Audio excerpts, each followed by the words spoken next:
it's the church again with the train. Well, let's Are see. Sharon and Lisa Good coming? stuff. Do you think they got more? I don't know. I think Lisa had a board meeting for the Chamber of Licorice and all. Commerce. Wonder if it's gone over. I don't know. Okay, you don't have to form. We're gonna go ahead How they and, do three. we got 3 of us anyway. What goose do you have to do today? Right, I just don't know. They're supposed to be here? Yeah, we got the. I just wait a couple more minutes. It's, let's wait, 2 more minutes. You can go through the thing. Kids doing that. Or, Yes, I don't think I've ever seen, maybe I've seen 3 of them together. maybe, yeah, Yeah, go one. 15, 13, 10 for birthday. That's cool. Yeah, I think I've seen 1 of them. Cool. Maybe.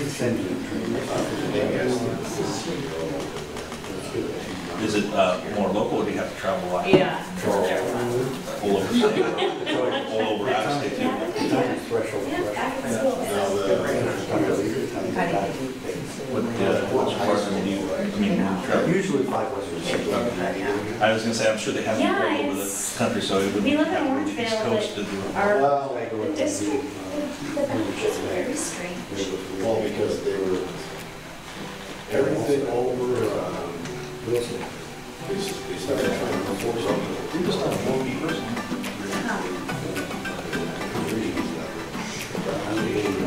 my kids were cast and Annie's father was cast. Yeah. Sacramento area?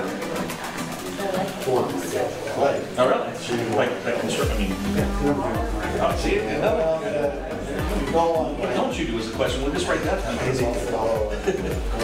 But I mean, a lot of people, Val, Is that, it's that's. like 50-50. Well, I have a son Yeah. brother down there. Which one's the ego?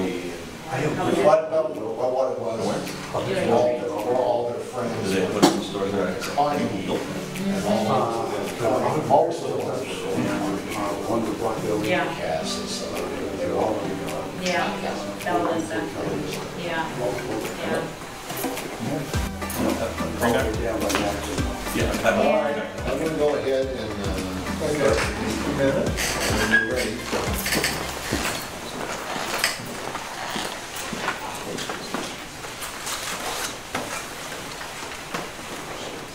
All right, I'm gonna go ahead and call the Orangevale Recreation and Park District Board of Directors meeting of Thursday, January 10th. And we'll go ahead and call it 6:33. Roll call, Swenson, present. Stickney, present. Mraz, Present. Grunberg, absent. Montez, absent. And we're expecting, but we'll see. All right, I'll go ahead and do the pledge of allegiance. I pledge allegiance to the flag of the United States of America and to the republic for which it stands, one nation, under God, indivisible, with liberty and justice for all. The record is showing Grunberg has arrived. Should I also do the roll call for the district staff? Sure, go right ahead. And So then, we also have Greg Fell, Horacio Orapizo, Jennifer Von Esch, and Jason Bain. and as I said, the record shows Sure. Grunberg is here. All right, I'm going to go ahead and ask for approval of the agenda as written. I move that we approve the agenda as written. I'll second that motion. We have a motion and a second. Let's go ahead and vote. Swenson, yes. Stickney? Yes. Mraz? Yes. Grunberg? Yes. And Montez is not here. Okay, any person may address the board upon any subject within the jurisdiction of the Orangevale Recreation Park District. Each speaker be limited to 3 minutes. However, the chairperson can impose reasonable limitations to a maximum time per person and per agenda item to allow the board to complete its business. Any matter that requires action will be referred to staff or committee for a report and action at a subsequent meeting. anybody wish to address the board? Okay. All right, we're going to item 6A, approval of minutes of December 13th. I move we approve the minutes of December 13, 2018. I second that. Okay, we have a motion and a second. Any corrections?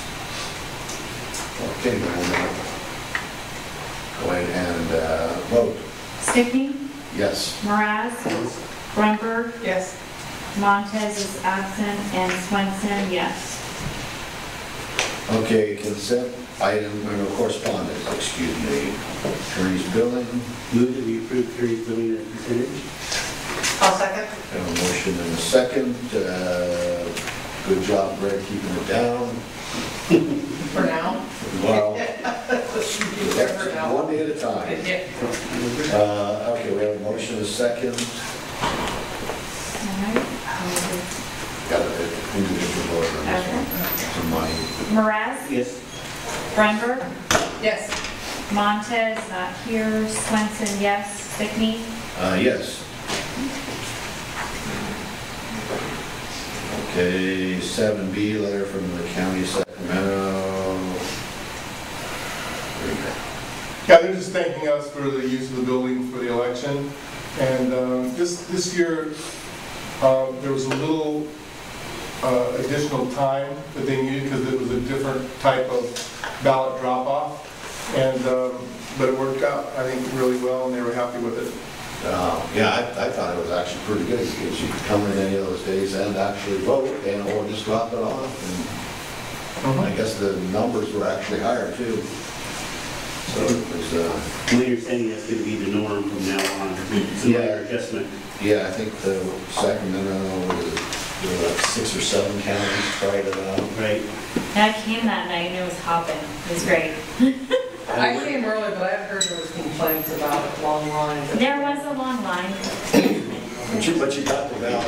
Whatever, you got I it. did early, I thought. Yeah, just walk in and drop it off. All right. It was definitely busy all day. That's all right.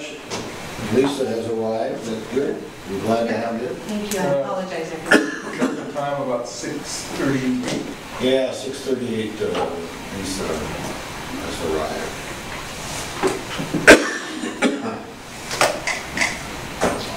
All right, so we're on to the report on the electric greenway.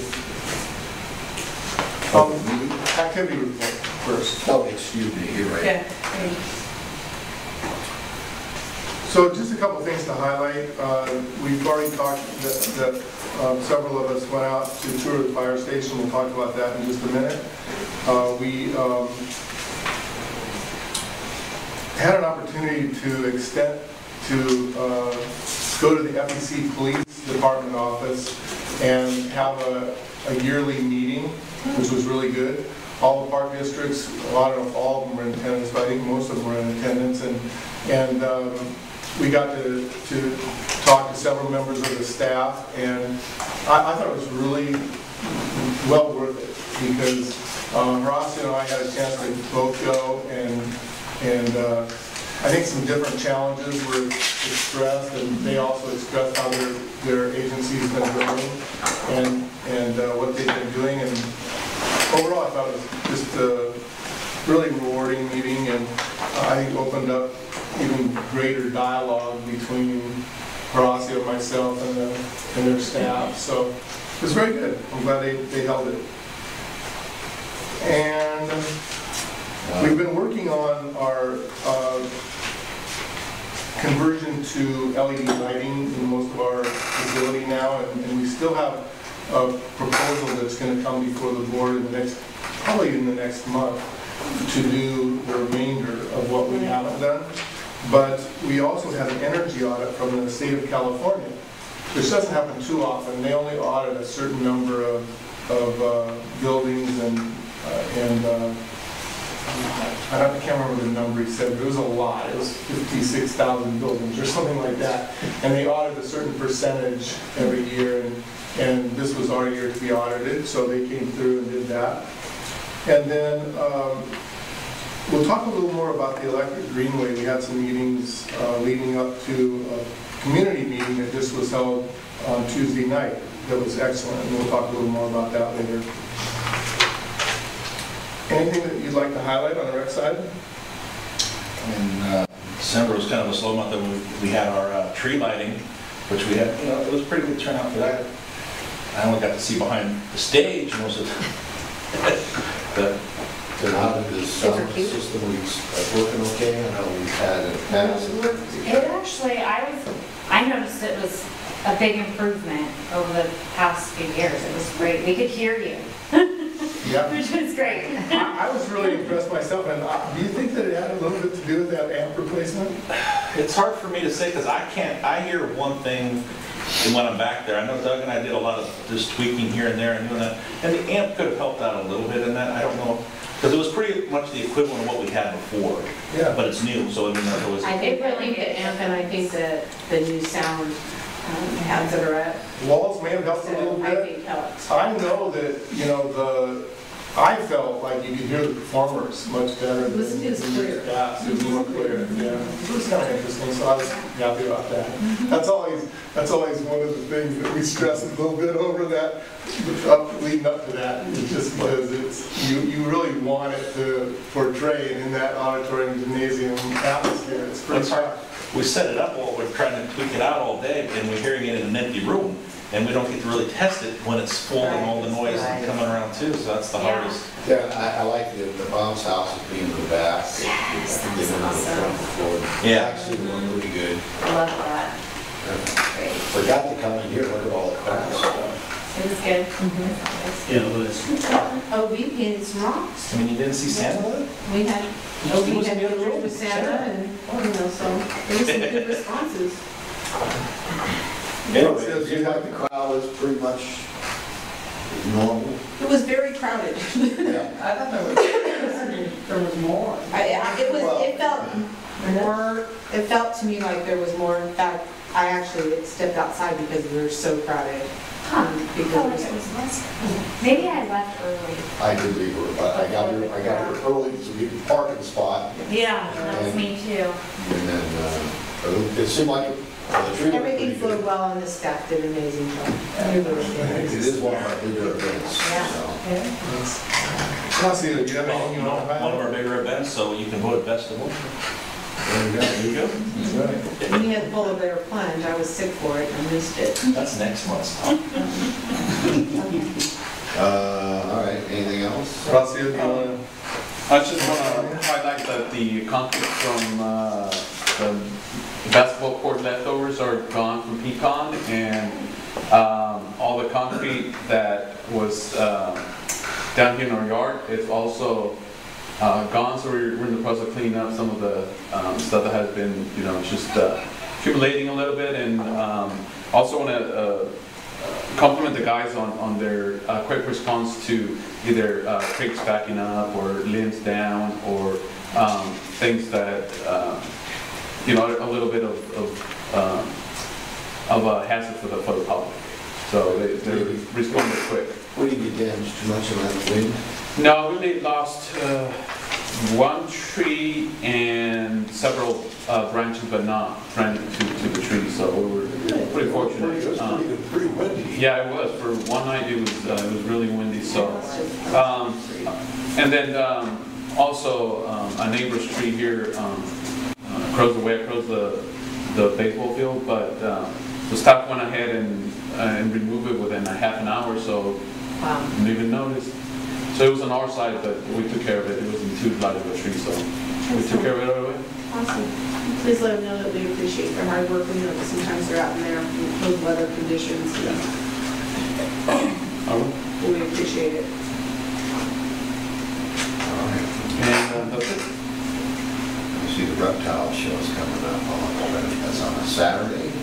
We're trying not to, because we've been doing the magic show over, and we certainly reuse magicians, so I was trying to find something different out there. Well, So this is something different, so. good. All right.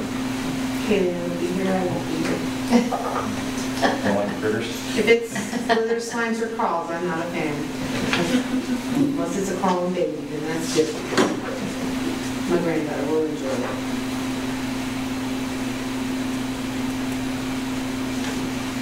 All right, so are we on to B? Yeah, we're on to B.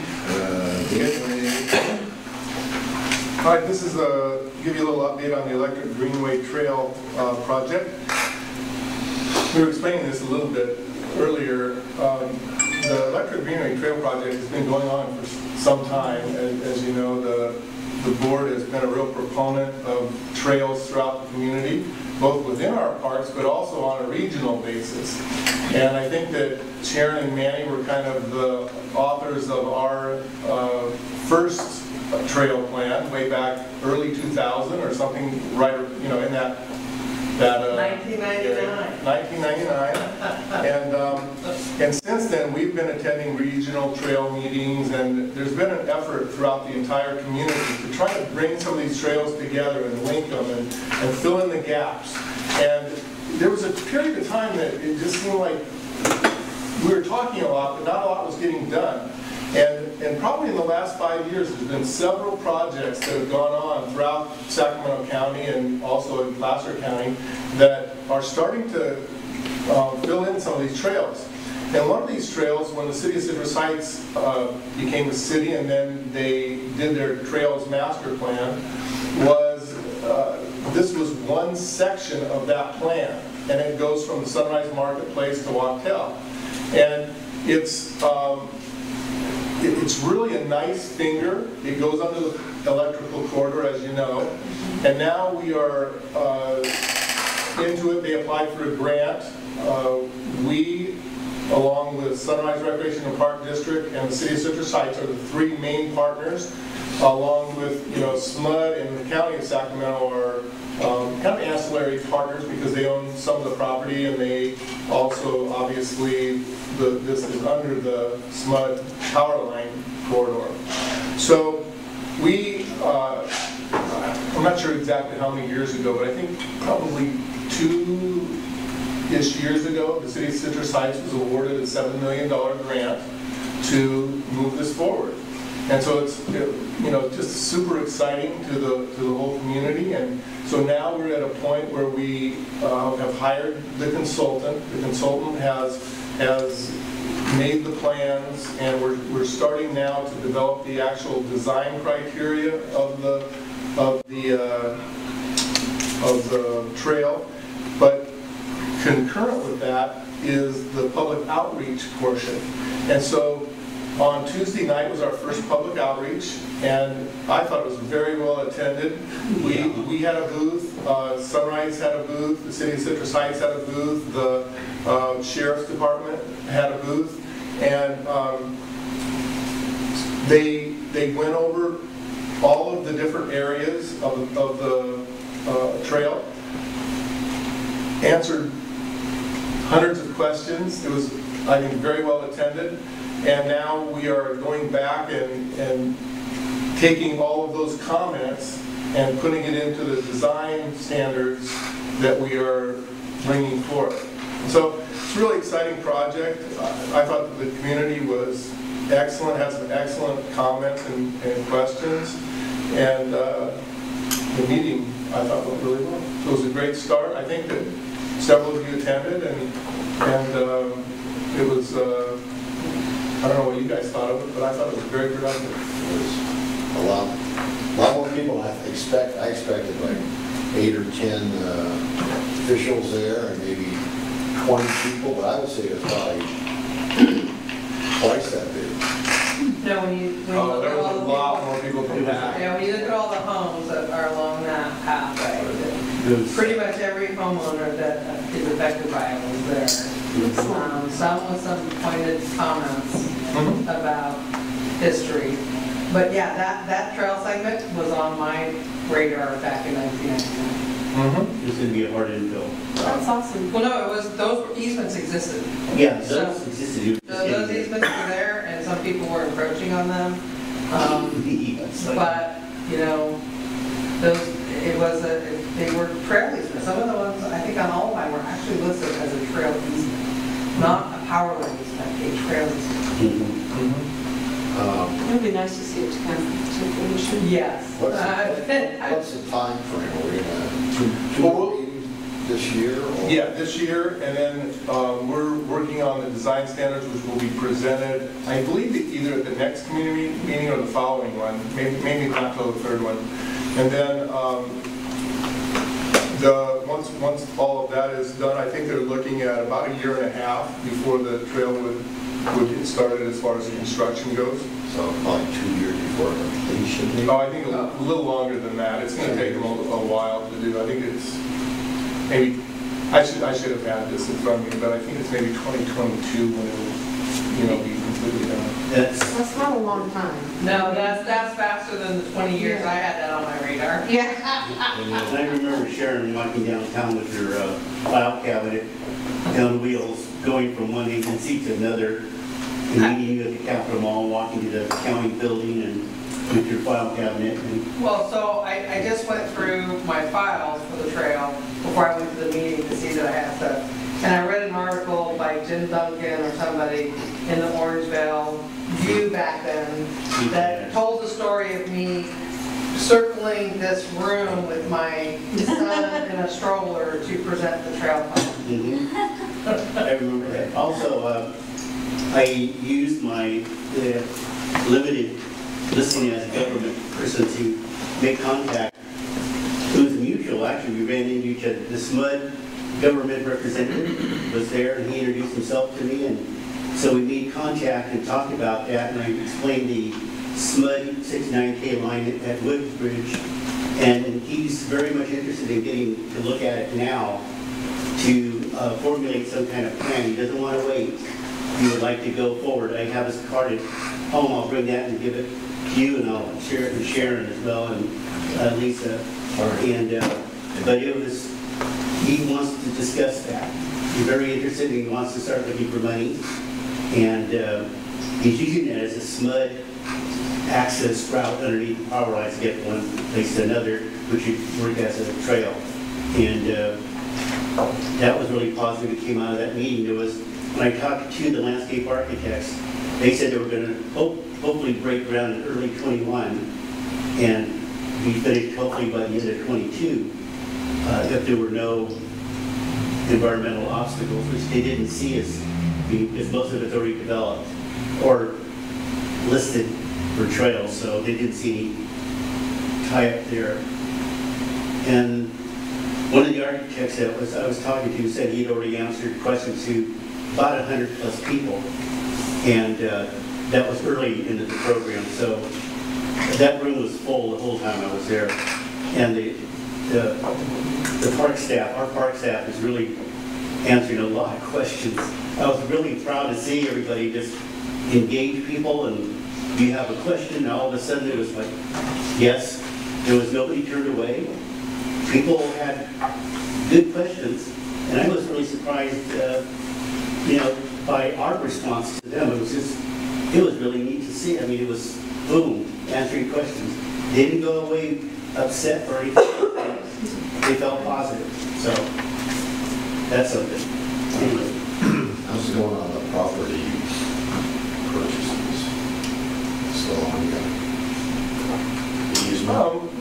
We're still discussing it. Like we've talked about before, one of the three is ready to go forward, and we're working on the paperwork on that. Okay. The other two we're still negotiating with and talking with. One in particular is they're having their someone they know go over the appraisal, so that they can feel comfortable with that, and we'll keep talking. All right. Excellent. Any other questions? Okay, then let's move on.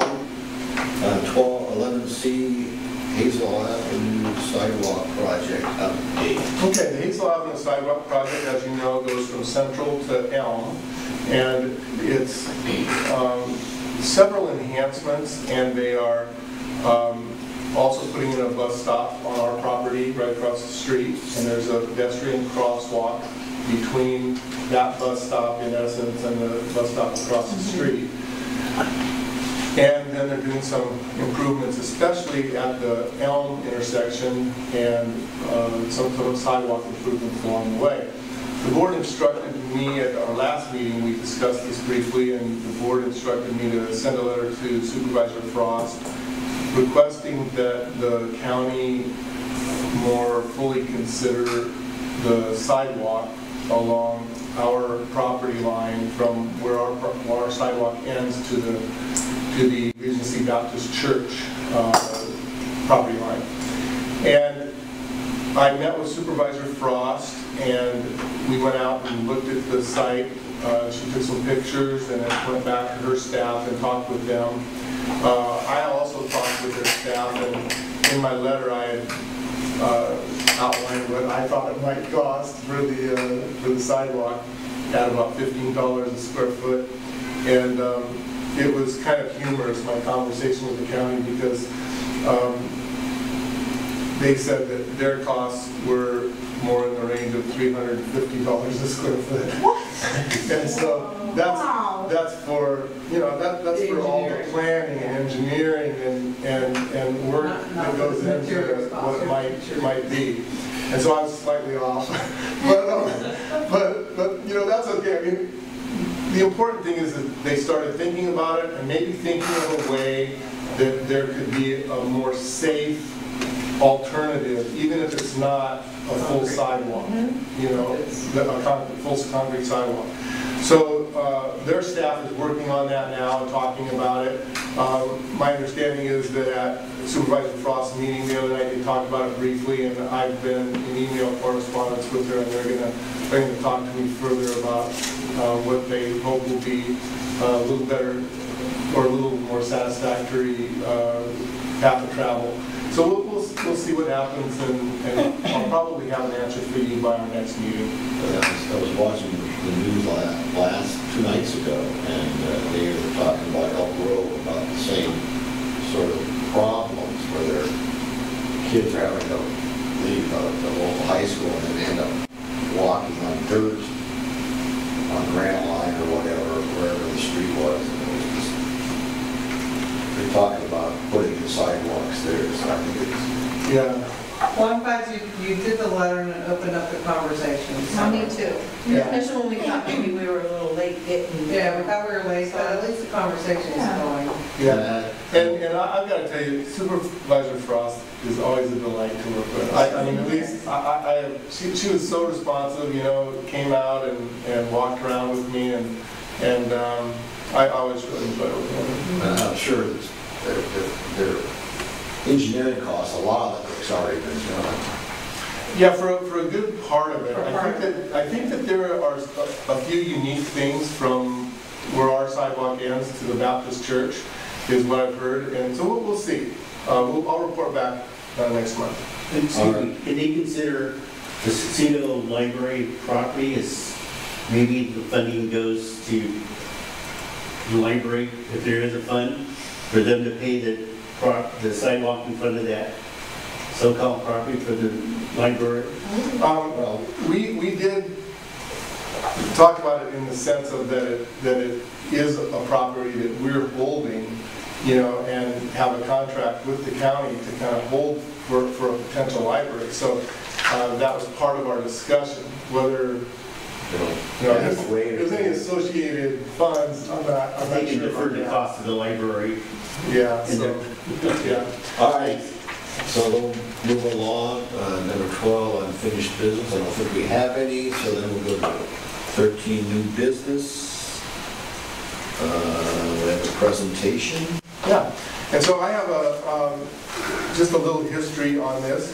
Back in 2011 is when we worked on for, I think, over a year to do our district-wide master plan. And that district-wide master plan kind of outlined a course of action for us. And they're the strategies and tactics that we've been reviewing on a yearly basis to see how we're doing and whether we're, you know, progressing along on what we've talked about. And one of the main things in the master plan was that we were going to do park master plans so that we could complete capital project list and then work on a finance plan as to how we might fund the building of any of these things that are kind of remain on our park master plan list that we just don't have money to afford. And whether we want to pay-as-we-go kind of thing, or whether we want to consider some type of financing mechanism for that. And so now we've compiled our master plans. We have all of our major parks master plan now. We still have a couple of our open space areas that we could do a little more work in, but all of the developed parks have been master planned. And so now we are putting together those master plans, all of the projects associated with it. We now have an ADA plan that describes all of our ADA capital travel issues in all of our sites. And we also have a capital replacement plan. We're getting to be 15, 20 years with the pool and with this building and some other things. And there's some needs, both HVAC on this building, things like potential new roof, possibly in the not so distant future,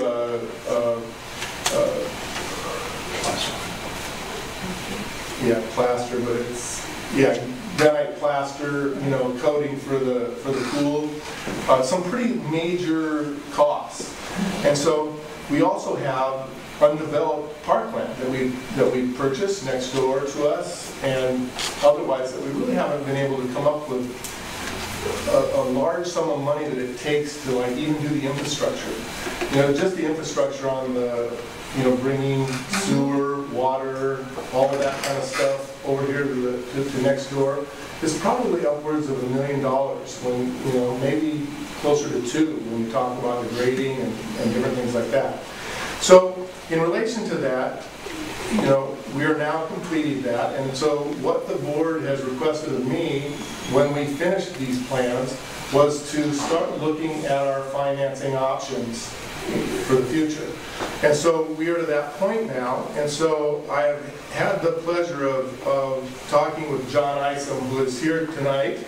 He is with Isom Advisors, and he is going to present to you kind of their method as a company for doing general obligation bonds.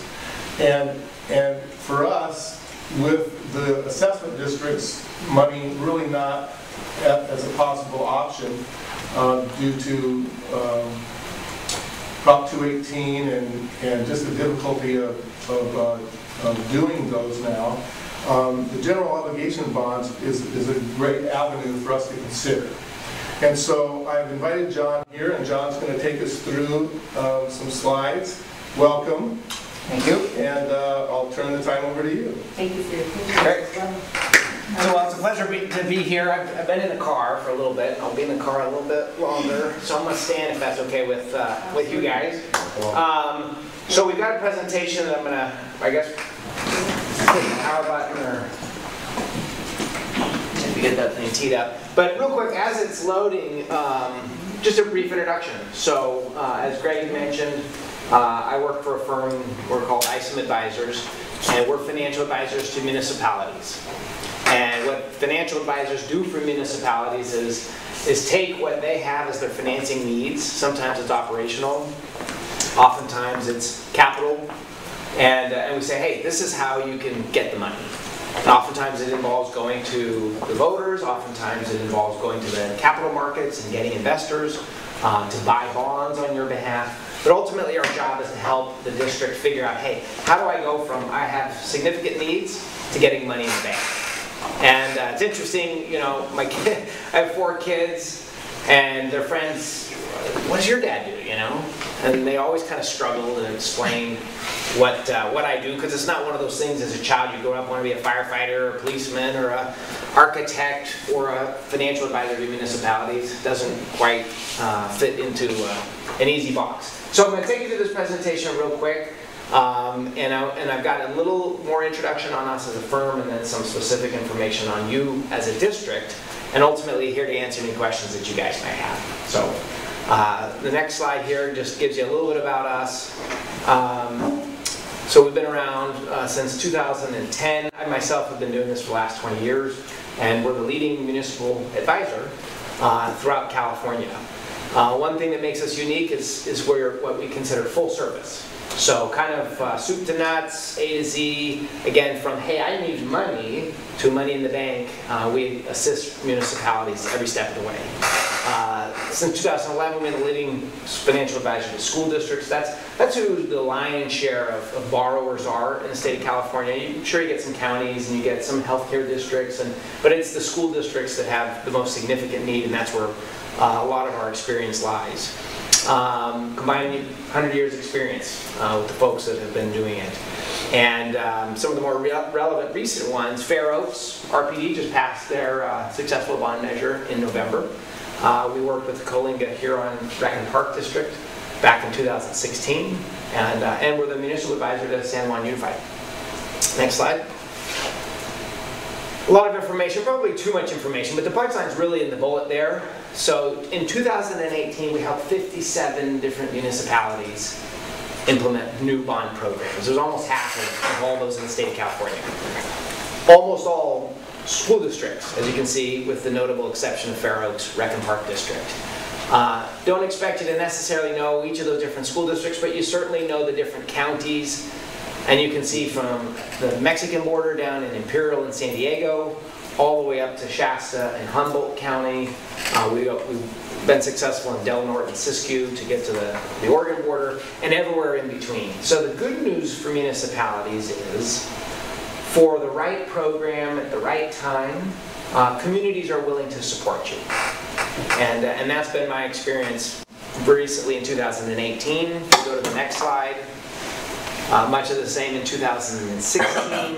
There we worked with over 70 different bond programs. Again, throughout the county, throughout the state. Next slide.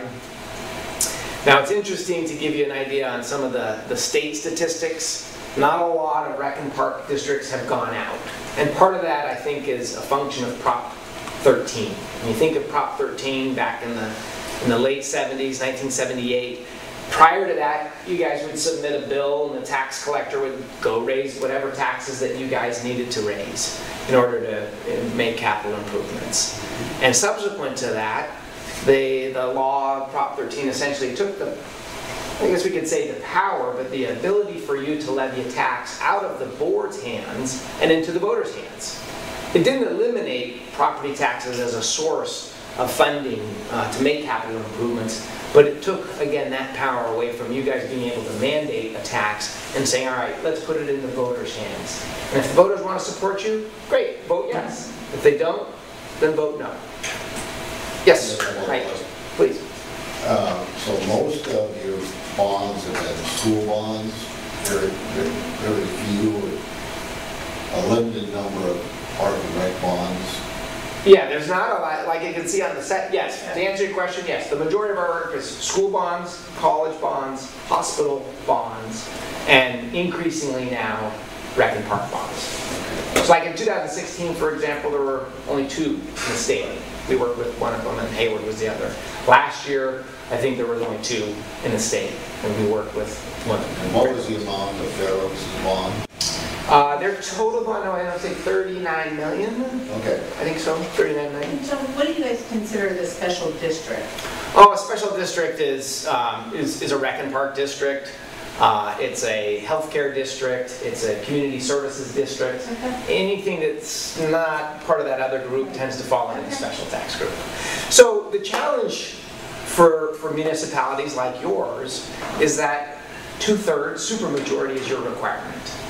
School districts have a 55% majority. And most people have connections to schools, and that's why on those prior pages you saw 70 school bonds, 57 school bonds. We do those all the time, but a lot of them we pass parcel taxes at 2/3, and the reason for that is the approach that we take. And one thing that I'm a big believer in is it's the community's parks, it's the community's tax dollars. A, let's only go to them if they're willing to support us, and B, let's make sure that our program reflects what they want to pay for. So they don't want to pay for a pool, our advice is don't ask them to pay for a pool. If they don't want to pay for $19 tax rate, but they're willing to give you 16, great, thank you so much, we'll gladly take 16. When we do these campaigns, because as I said earlier, we're kind of a full service firm, so we help on a survey, we help on the campaign, working with the campaign committee, we help sell the bonds, and people oftentimes say, oh, you guys must know a lot of little sneaky tricks when you're doing campaigns. Everyone thinks campaigns are sneaky. And we do know a lot of tricks of the trade, if you will, but honestly, having done this for 20 years, the reason I think we're as successful as we are is we really do believe in that concept of find out, take the time up front, find out what your community is willing to support, if they're willing to support you at all, and then give that to them. Those are the programs, because now the voters aren't voting on, or the campaign committee rather, is not trying to convince anybody, like support my program, I'm going to convince you of it, but rather we're bringing to the voters a program that we already know they support, because we took the time up front to do that. So let's talk a little bit about you guys. This is some interesting stuff, and some of this will probably be a review for you, and some of it is going to be new information. So let's go to the next couple of slides. So about the district, Greg shared with me a very preliminary facilities needs assessment.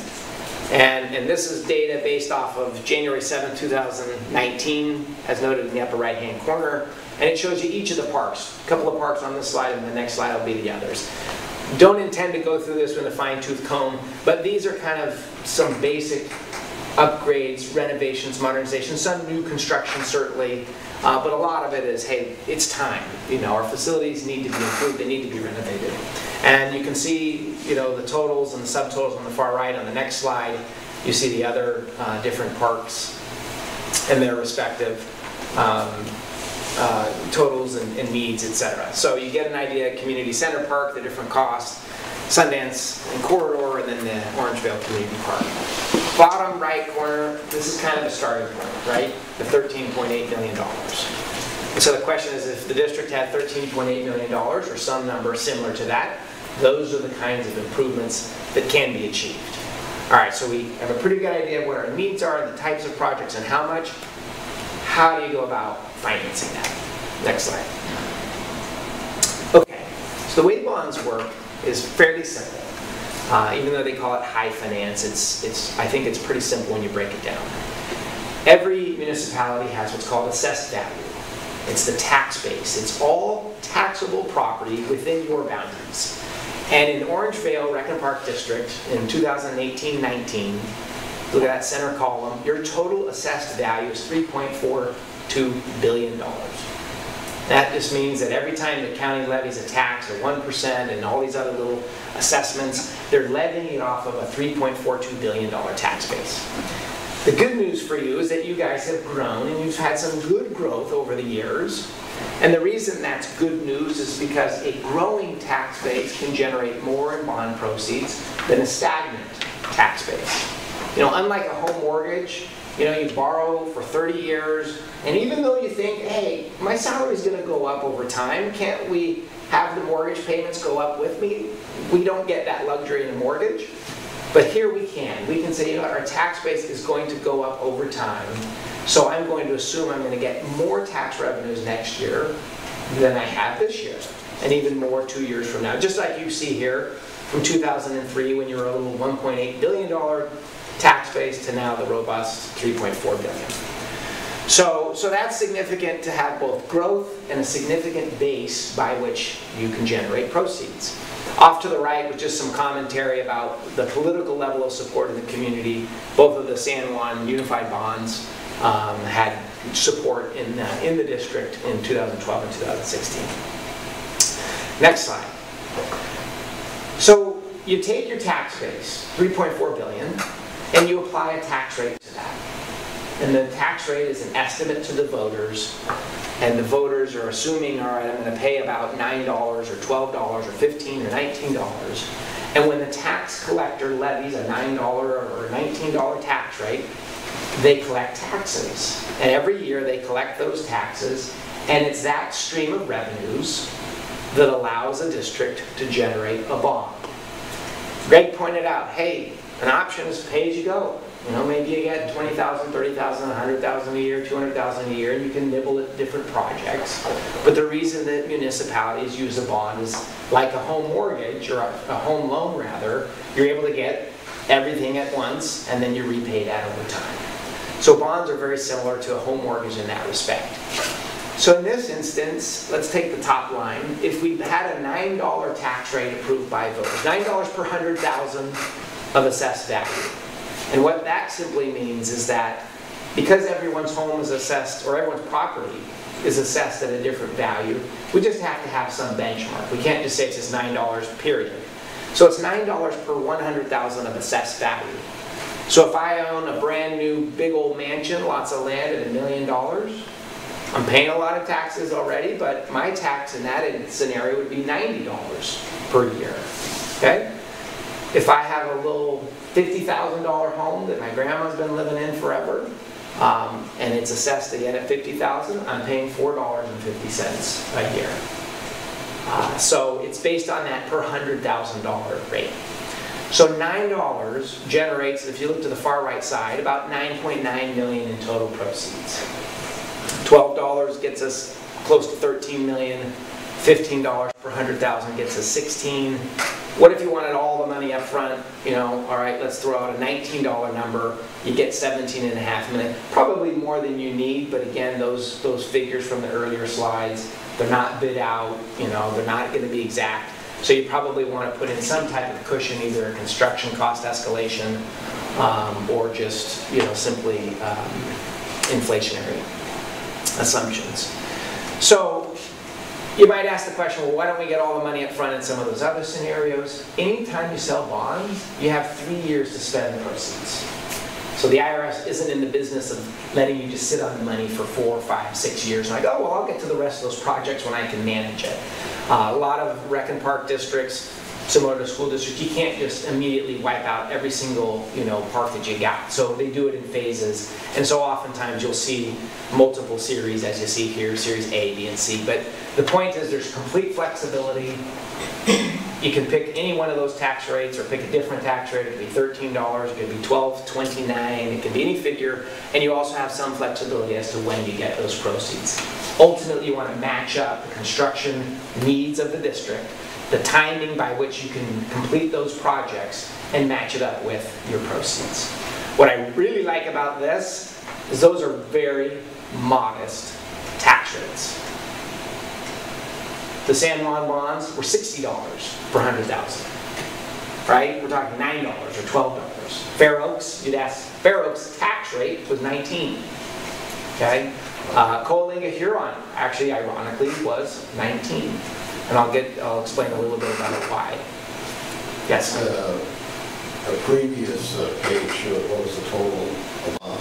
13 million. The total tax base, previous slide, is there a back? No, the project, not the tax. Oh, 13.8. 13.8 was what? 13.8. Mm-hmm. All right, well, whatever it is. 14.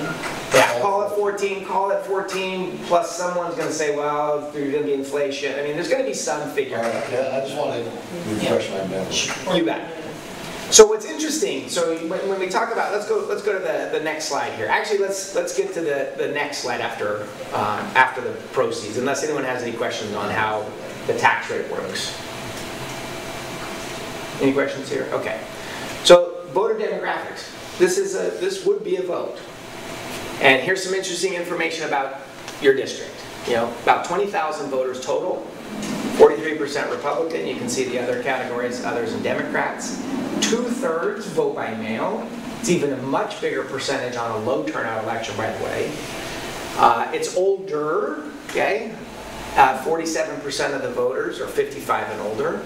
I thought it would be interesting. Greg and I were kind of talking about it. I said, I want to show Fair Oaks because everyone's like, how does it compare to my neighbor, especially one that just passed the bond? Fair Oaks is a little less Republican and a little older. Right? You can see their statistics, both from an age perspective as well as political ideology and political turnout. One thing I learned. This goes back 19 years when I first started. If any of you guys know where Taft, anyone know where Taft, California is? Okay, Taft. Is there a more conservative community than Taft? I don't know that there is. An isolated community. Very isolated. It's West Kern County, oil and gas, a very old community.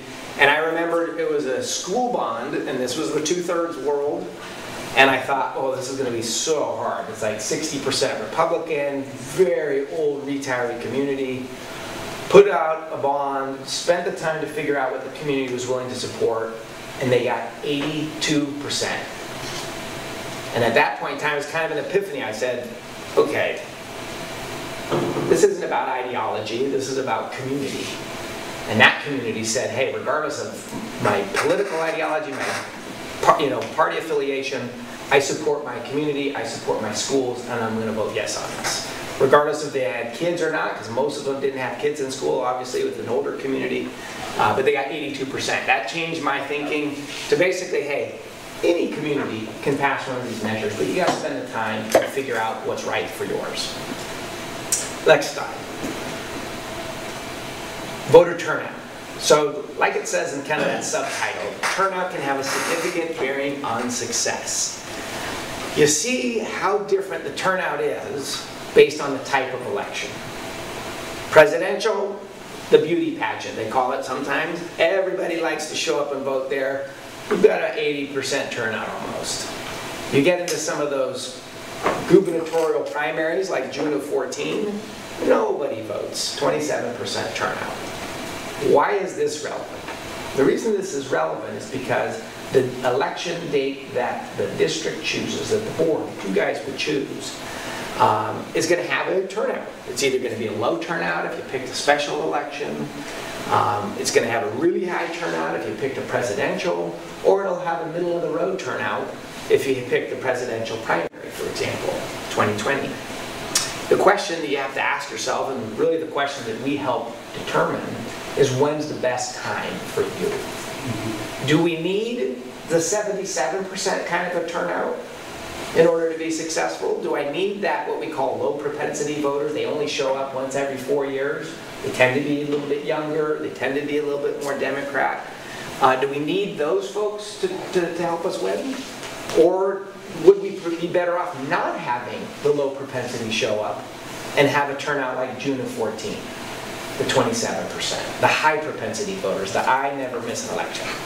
So you can see how important that is, and statistically how we really evaluate what do we think is best for each district based on turnout. And we can determine a lot of that information from a voter survey, for example. That gives us statistical data that allows us to evaluate, again, what type of turnout ensures a successful election. Next slide. Was that specific to Orangevale? Yes, yeah, all this data on your district is specific to you guys. Yeah, I actually was hoping November of 18 would be available. It wasn't available yet, so there's still, the vendor that is used political data, they didn't have the information yet. But I suspect that would be a pretty interesting turnout, especially given how Sacramento's changed the way that you guys vote. Do you have the percentage of the turnout? Do you have the statistics of who turned out? As far as like political ideology or political party, that information is available. Yeah. And how they voted for certain things that were on the ballot that time. Yeah, that information is available. I don't have it here, but yeah, or in my head, but that information is available. In fact, there's the Sacramento County website actually has some pretty good information. You can sort it by precinct, and so you can look geographically how folks vote. As far as supporting measures or supporting candidates. And this political data allows you to figure out what kind of voter turned out.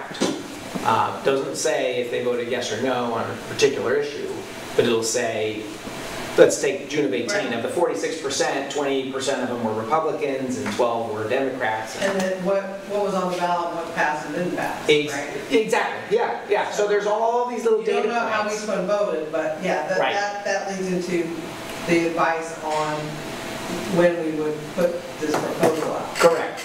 Yeah, people get nervous because I'll say, I'm like, we know so much about you as voters. And they're like, what do you mean? Like, we know if you voted by mail, if you voted at the polls, when you turned in your absentee ballot, how many times you voted, if you're a homeowner, a renter, political party, age, ethnicity. And they get nervous, like, you know who I voted for president? I'm like, well, we don't know that. That part is private. We don't know how you vote, but we know the methods and every other little demographic. And we use that to your advantage and to municipalities' benefit by saying, all right, statistically, this is an advantage to go here because of things like you need to do. So, all right, last couple of slides, last one, time. A lot of information, and really I gave two different lines, two columns there for two different elections. Now one says March of 2020, the other says November of 2020. You can actually go sooner. And I'm not saying necessarily that you should go sooner.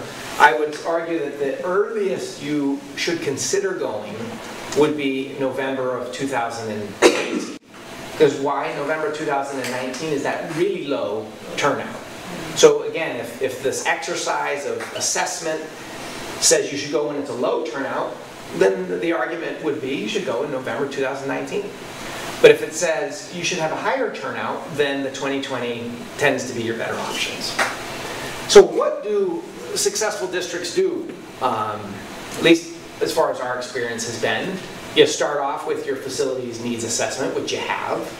The board decides whether or not you want to explore. And I use the term explore because I think that's the best way to describe it, because I don't ever want people to think, whether you're a community member or a board member, that, hey, we're doing a bond or we're doing a tax measure, because you're not. You're just saying, we think there's merit to explore. We have needs, we've never done this, maybe our community would support it, tax rate seems reasonable enough, and we're willing to stick our neck out and figure out whether or not the community's okay with it. So what does explore entail? Conducting a survey. Think of that as kind of quantitative analysis, right? 400 random sample, telephone, we call people. The demographics of the survey represents the demographics of your community. And statistically, you can say, hey, I got 70% support to put a measure on the ballot. I've got 75% support for a $19 or a $9 tax rate, but I only have 60% for a 19. Well, 60% is not enough. So we should probably go with the lower tax rate, because statistically, we learned that from the survey. In addition to the, we'll call that the quantitative, initiating the public information program is the qualitative. You know, what do my elected officials think about it? What do my civic groups think about it? You know, in Fair Oaks, it was like, we had so many of the honorary Fair Oaks mayors say, yes, I definitely am supportive of that. That was big. You know, when you have prominent individuals step out. We have county supervisors, former assembly members say, hey, put me down as a supporter for this program. When you have a quantitative and a qualitative match, then you know you've got a winning program.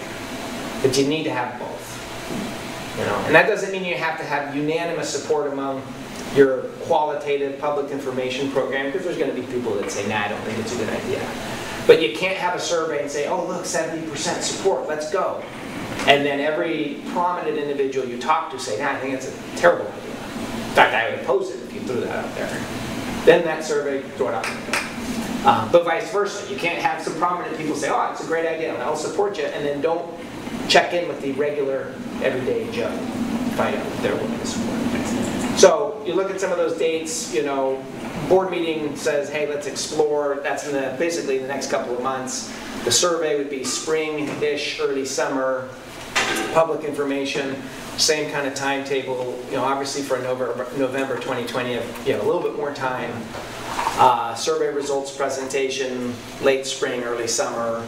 And then based on all of that feedback is when you revise, if needed, the plan. Remember I said earlier, if people say, I don't want to pay for a pool, strike the pool from the project list.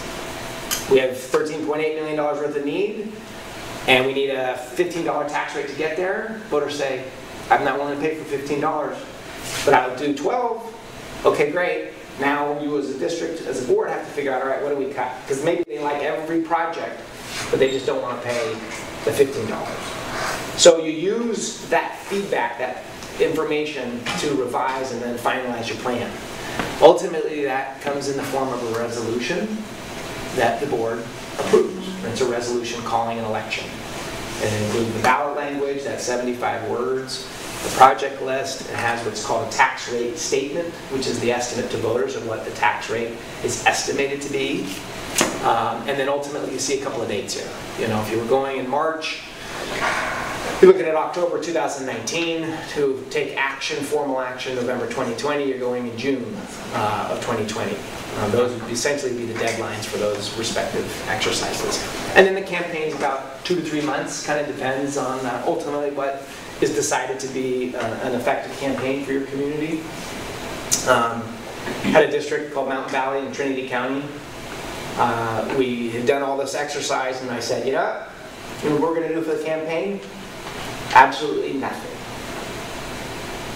Because we knew if we did something and we draw attention, we had the support. The survey was so strong, but we knew there were a couple of naysayers out there that if we did something, that they were going to go out and actively oppose.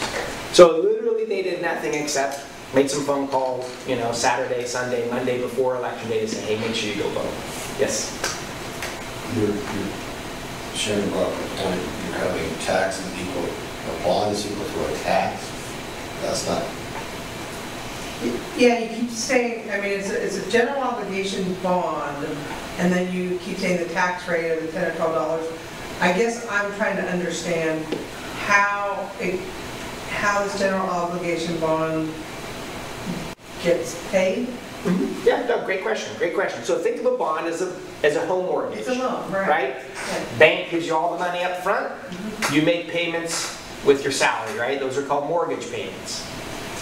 A bond, we get money up front from a big bank, an underwriter, and then they spread it out among investors. But the bank gives us all the money up front, or in 2 or 3 different sales.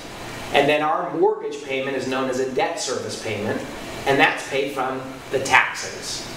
And those taxes are generated from that tax rate. So voters say, I'll vote yes to fix up your facilities, because I like what you're proposing, and I'm willing to be taxed $12 per 100,000.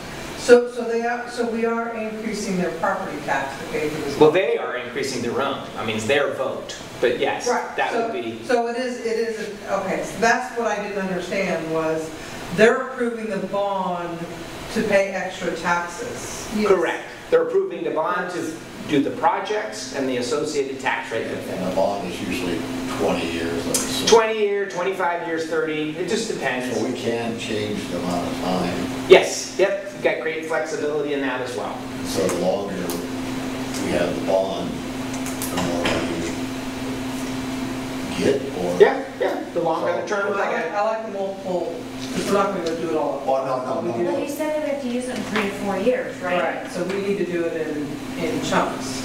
Correct. So it's specific about 3 years each sale. So if you sold the first 5 million, let's say in 2021, I have until 2024 to spend that 5 million. And then I sell another 5 in 2023 here, and I get to 2026 to spend that 5 million. And then the last one gets sold in 2025, and I get to spend it all by 2028. So it's the 3-year rule is based off of when you sell bonds, not what voters approve. And then I'm a little confused about whether we pay back the 14 million you were proposing that we get, and that's that we pay back over 20 years, or could we get more money and pay it back in 25? Yeah, you can. You can structure it any which way. So these examples are 30 years. Okay, so let's do the footnote. Assumes that AV growth, we're assuming 3.5%, even though you've been done better than 4, and 30-year terms. So we could adjust that based on the level of support, what you guys want to decide. But yeah, shorter term means less money, just like a 15-year mortgage versus a 30. I missed that 30-year part. Okay. But it's one bond authorization, and election. We have these multiple funding. Yeah. In fact, I think Folsom School District, isn't there Folsom Unified? Yes. Folsom Cordova. Folsom Cordova. Maybe it's not Folsom Cordova. I think it might be, but there was a district, and it was they authorized $600 million, and it was only a portion of the district. It was called a SFID, School Facilities Improvement District, and it was one of those things that was like, oh, right now we can only sell 10 million. But we know we have an authorization that has no sunset, so the next $590 million will sell as all of these homes continue to be built in the Sacramento area. So whatever you authorize can be there forever, You could authorize $1 billion. This little community, voters could approve $1 billion, but you're going to be limited to what your tax rate can generate. And the when tax, applied to your overall tax base, right? So then we wouldn't, so then we would only have to pay that, like through the taxpayer, we wouldn't have to pay additional out of our. Correct. Out of You our- only paid what you Okay. are allowed. Okay. Yeah. Again, like I said, a mortgage is a pretty good analogy that a lot of folks get. So the survey, so listen, I just want to walk you through the survey real quickly. There's a few things that you test in a survey. So this is how we figure out what the community is willing to support, and that's why in a lot of ways my job's easy. I'm not going to try to talk any voter into anything they don't want to do. But I'm going to say, hey, here's a tried and true approach to figuring things out. And then we'll give that to you. And if you don't want to do it, then we don't do it. Sometimes I tell districts, you cannot pass a bond, don't bother. Don't spend the money, let's not waste any time doing that. So what you'd ask in the survey is attitudes towards you guys, towards the district. Do they like you, right? Say, how would you rate the job the board's doing? How would you rate the quality of the facilities? How about money management? We want to find out, is there anything that they don't like about you? Because if they don't like you, you could have, your walls could be crumbling and they'd say no, right? Vote of no confidence. I don't like these guys. So we test attitudes towards you. We test attitudes towards the project. You want to pay for a pool? You want to pay for soccer? You want to pay for ADA? How about the trails? How about, plumbing? How about a new roof? We test 15, 20 different projects to find out what are the projects they want to support. And then we test the tax rates. Would you be willing to pay if you knew it would cost you $19 per 100,000? Oh, you said no? How about 15? No to that? How about 12? No to that? How about 9? Oh, you said no to all of, okay, you're ideologically opposed to all taxes, I get it. And that data comes back and tells us statistically, hey, 62% are supportive of a pool, 79% are supportive of new roofs, 52% are supportive of a $19 tax rate. That's horrible news. We don't get to ask for 19. But they said okay to 12. And so we get that data back from the survey, and then you can take that information and talk to the civic leaders and talk to the elected officials and talk to the community groups and say, hey, we're thinking about this. Survey looks good, $15, it does all these things, what do you think? And then they'll tell you, yeah, I think that's a good idea, count on my support. Or not. Yes. So when you do have the measure, what is called a measure, on the vote, do you have to specifically note what projects it's going to go? That was my question. We have to say each and every one, so that well, we can't deviate. it's interesting. So legally, all you have is 75 words to explain yourself. And they, in Sacramento, just foisted on us more financial disclosure. So before you said, in order to improve the quality of the parks, rec and park facilities, including repairing roofs, upgrading electrical, plumbing, building new this, do this, and that, shall Orangevale Rec and Park District issue $22 million worth of bonds at legal interest rates, the end. That was it.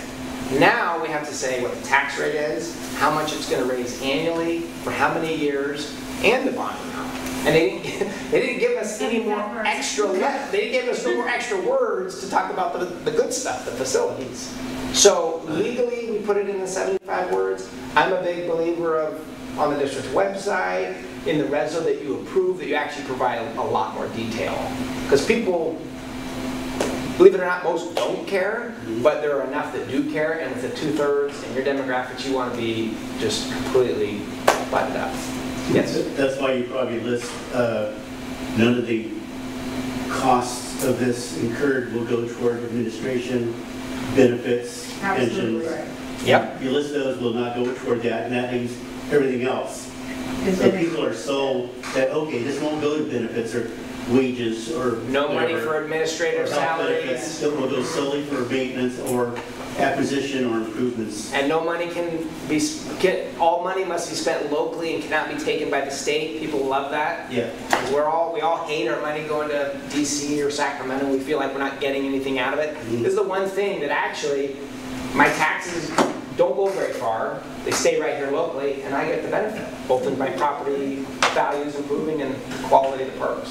So I got a question. If we got a list of $14 million for the stuff we likely do. And then one passes, but we don't end up not having enough money to buy All of it. all of it. It ends up costing more. We get to choose which ones we want to do, and depending on inflation. Correct, yeah, you're never obligated to do projects that you don't have funding for. Okay.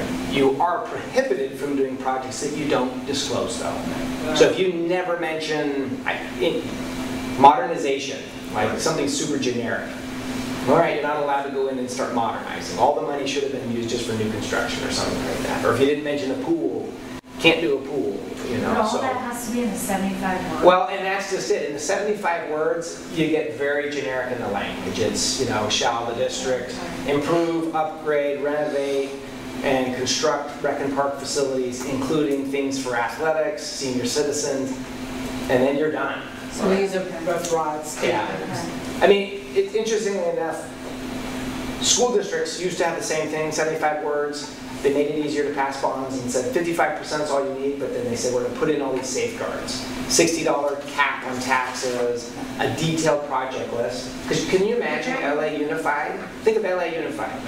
$1 billion, and they would explain in 75 words how they were going to spend $1 billion. You can see how many people got upset, right? Can we reference per the park master plan, and people can go see the detail, right? The 75 words could say, upgrade these parks per the park master plan on the park district's website. Right, and in the sample ballot, we can provide greater detail. Everyone gets that booklet, sample ballot. But when it comes time to actually go in that booth, and you're in there at the curtain, you just hand them off. But when if you were to vote just on it, it would just be the 75 words. But again, 5–10% of the people who really care about the level of detail. Everyone else is going to basically say, I like the district, I know they have needs, I'm okay with the $12. It's a very rare person that's going to say, let me see line item by line item every last penny you intend on spending, because that's going to have a bearing on whether or not I'm going to fork out $12. I got a question on time frame. How soon do we have to come up with an answer so we want to move a bond or some other way of financing this? Yeah, so it's generally, yeah, if you second the last slide there, it's generally 88 days or 123 days before the election. So second the last one. There you go. Yeah, I know, but that's, how soon do we need to notify you that we need to start the procedure? To start exploring. Right. Today? No, I've had districts do it in a month. I know, but realistically, I'd say, to me, you're going to make your decision to explore in the next couple of weeks, or you're not. I don't believe there's anything earth-shattering that you're going to find out of whether or not you want to see if the survey makes sense, and you should start chatting it up with the civic leaders. I'm in we're in no hurry. So I put January to March, January to May as far as. So if we came back around April of this year and said, this is what we want to do, would that be soon enough then? I think so. While I didn't put it there, I honestly advise districts to go for the more aggressive timeline. In this case, it would be November of 19 would be as soon as you could go. And that might sound scary, and it might not make sense. It probably doesn't make sense. But at the very least, if you do these other steps, and you figure out, okay, I really need that low turnout in order to be successful. I really need just that little 27%. I should throw it on the November 2019 ballot. Well, we don't. Right? We don't. You won't know that until you do the survey. So with the November, you'd have to make a decision basically by July. So with April, I mean, it's tight, but it's doable. Okay, this comes in to bear with people in Orangevale. We have an LML. Okay, so this is incidental. This is in addition to the LML. Do you mention the LML or just leave it as is and go with this? Plus, once you develop additional properties or additional services, you're going to need money to maintain those services. If you're funding on your LML and if you're meeting those obligations, what about the new obligations that come to bear? Where does that come in? When we get around to that, I was proposing, I would like to to have a meeting with our attorney, discuss all that. Okay, yeah. I mean, that would be incidental. Right. Yeah. It's not, you just leave that alone and then go with this to factor in additional maintenance costs, or how do you? No. Yeah, well, like what Farrell, right? Farrell says, all right, when we do all these projects, I'm probably going to save a bunch of money over here because I'm not going to have to maintain and deal with the leaky roofs and this, that, and the other. But I'm also going to have a couple of new surfaces, and I'm going to have to now mop that or fix that or clean that up. Right. So that's an internal exercise really for staff Okay. to basically evaluate the management, the operations management side of it. Okay. So, because yeah, you don't want to throw out a brand new huge swimming pool that costs $150,000 to maintain, and you don't have $150,000 in the budget. It also depends, Danny, depends on what you're building. If you're building trails and low maintenance stuff, Yeah. low maintenance, there'll still be maintenance stuff. Yeah. But it'd be low maintenance then, Right. because we've already got a community center, we already have a pool. So Yeah. we're When Cole- when not Cole- looking at building them, we're looking at maintaining. Maintain, yeah. When Colding and Huron did their analysis, they concluded, hey, I'm providing enough new services. You know, I'm going to be able to host soccer tournaments. I got baseball and softball now. I'm going to have these fees, which were leaving the community. And it's like, oh, we're going to actually make a little bit more money New revenue coming. than it's going to cost me to maintain it. But yeah, that would be a valuable internal exercise to just make sure that whatever you're building with a measure, you can maintain. Okay. Thank you. All right. Last slide is turn back over to Greg. All right, so this presentation led us to a lot of questions, I think, that were well explained, John, in regard to the last slide, and as far as timelines. But I think that what the board really needs to look at and decide is what kind of timeline do we want to move forward on this, and if we do want to move forward with it. The first item would be to contract with ISOM to start exploring.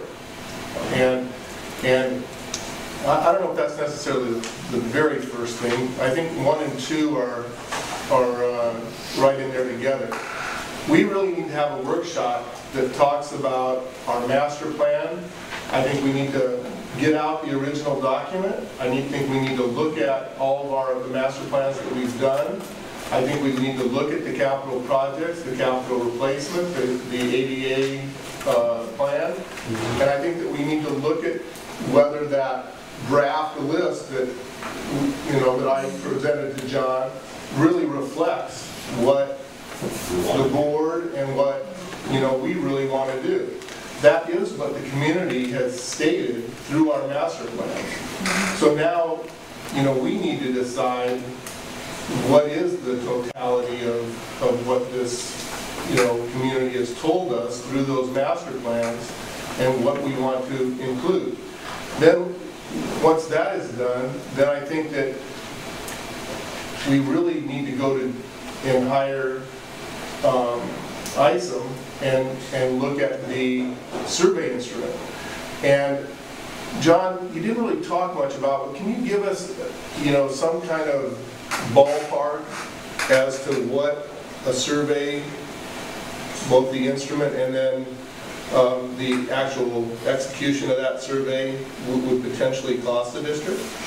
Sure, yeah. A lot of it depends ultimately on, it's just about time, right? You're saying, all right, we want to get 400 people to participate, and those 400 people are going to answer 20 questions or 30 questions or 40 questions, and so the survey call center basically does a mock-up, survey, and they talk it through and figure out how many minutes that takes, and then they calculate that. So for a survey, I think you're looking anywhere from about $6,000 to $10,000. Okay, and that's something that essentially is paid to the call center that's making the calls anyway. Out of San Diego, there's one of the call centers we use, then we use another one out of Salt Lake. You do only a call survey versus paper? Correct, yeah, only call. Because the magic is random. Okay? But if you put something online on your website, it's just going to be the people that do the website. If you say, come on down and fill out a paper survey, or if you hand it out at wherever, it's not as random. It won't be random, and you're not going to get that statistical integrity that a random phone survey will get you. The challenge for a lot of communities, mostly smaller, is just no one answers their phones anymore. Well, they still do, and if you have 20,000, you better believe we're going to be able to get 400. You're just specifically targeting landlines, or is it cellular? as well? Landlines and those that have given permission on their side. So it's not like the junk calls that you get a lot of times. Okay, so your end sample is dependent on the population?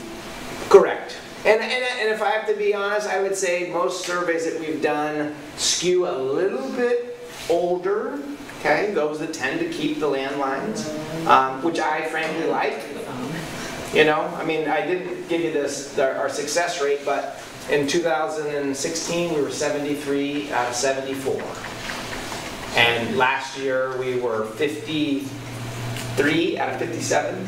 53 out of 57. That's you got 57 and Past 53, yeah, out of 57. So John, routinely in the 90% success rate. Okay. And so I like having a little bit of a cushion, knowing that older voters tend to be a little more negative towards these types of measures.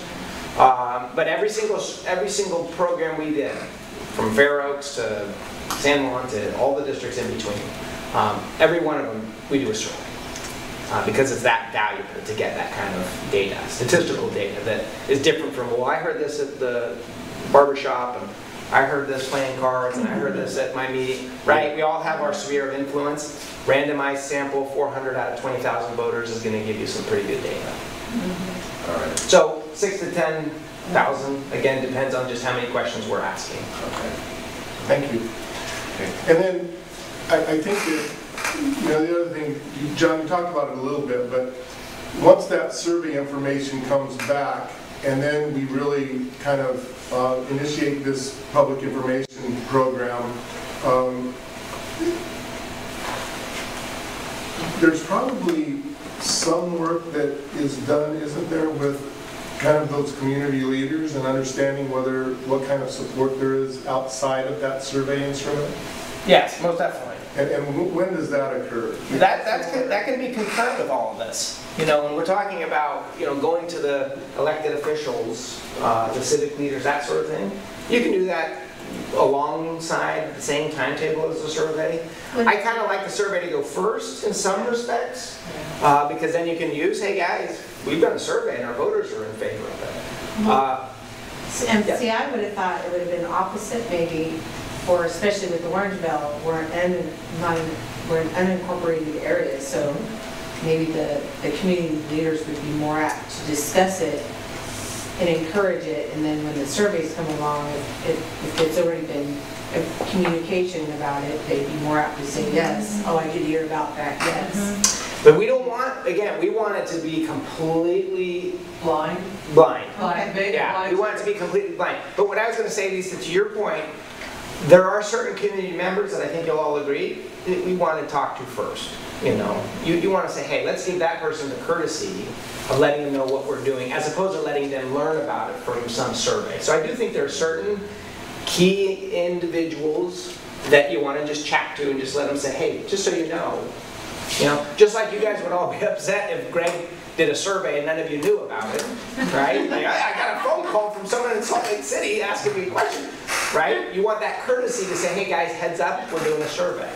So it's a balancing act, but they can be similar paths. I would say most tend to be the survey first with a little bit of the public information, and then if the survey is good, then you go to the movers and shakers. I think that's a good point, because you do the survey may come back, our community is pretty conservative, it's... It might be all no. Yeah, and so if it comes back so low, John will probably come to us and say, hey, this just doesn't work. Right now the community isn't supportive of this. And so then it may be a totally different strategy for us over a period of time to see if we can Change some of those impressions. I don't know. Or maybe very positive. So, and so I think then waiting till we get the information back from the survey, then we, really take that next step. I would like for us to talk to our attorney, answer questions that I have and Mandy has about the L&L and bonds and stuff. Yeah, that's fine. I definitely think it's something that we should take a discussion further. And Right, but I was thinking that we, and then we give you an opportunity to pull that list together and we make a decision in April or March or April range. How detailed is the survey? Does the survey list, I mean, I could do a survey right now. So when you're asking like, do I need to really, you know, understand, a lot of these things can be concurrent, like the workshop about the projects and, you know, how many different ways can you say repair or replace leaky roofs? Or upgrade inadequate electrical systems, or renovate deteriorating plumbing systems, or improve the trail systems, or yeah, we had ADA compliance. We had master plan we just did the master plan for this park. So that's kind of on some residents' mind because they just attended. We just had workshops and finalized, approved the master plan for here in the community park.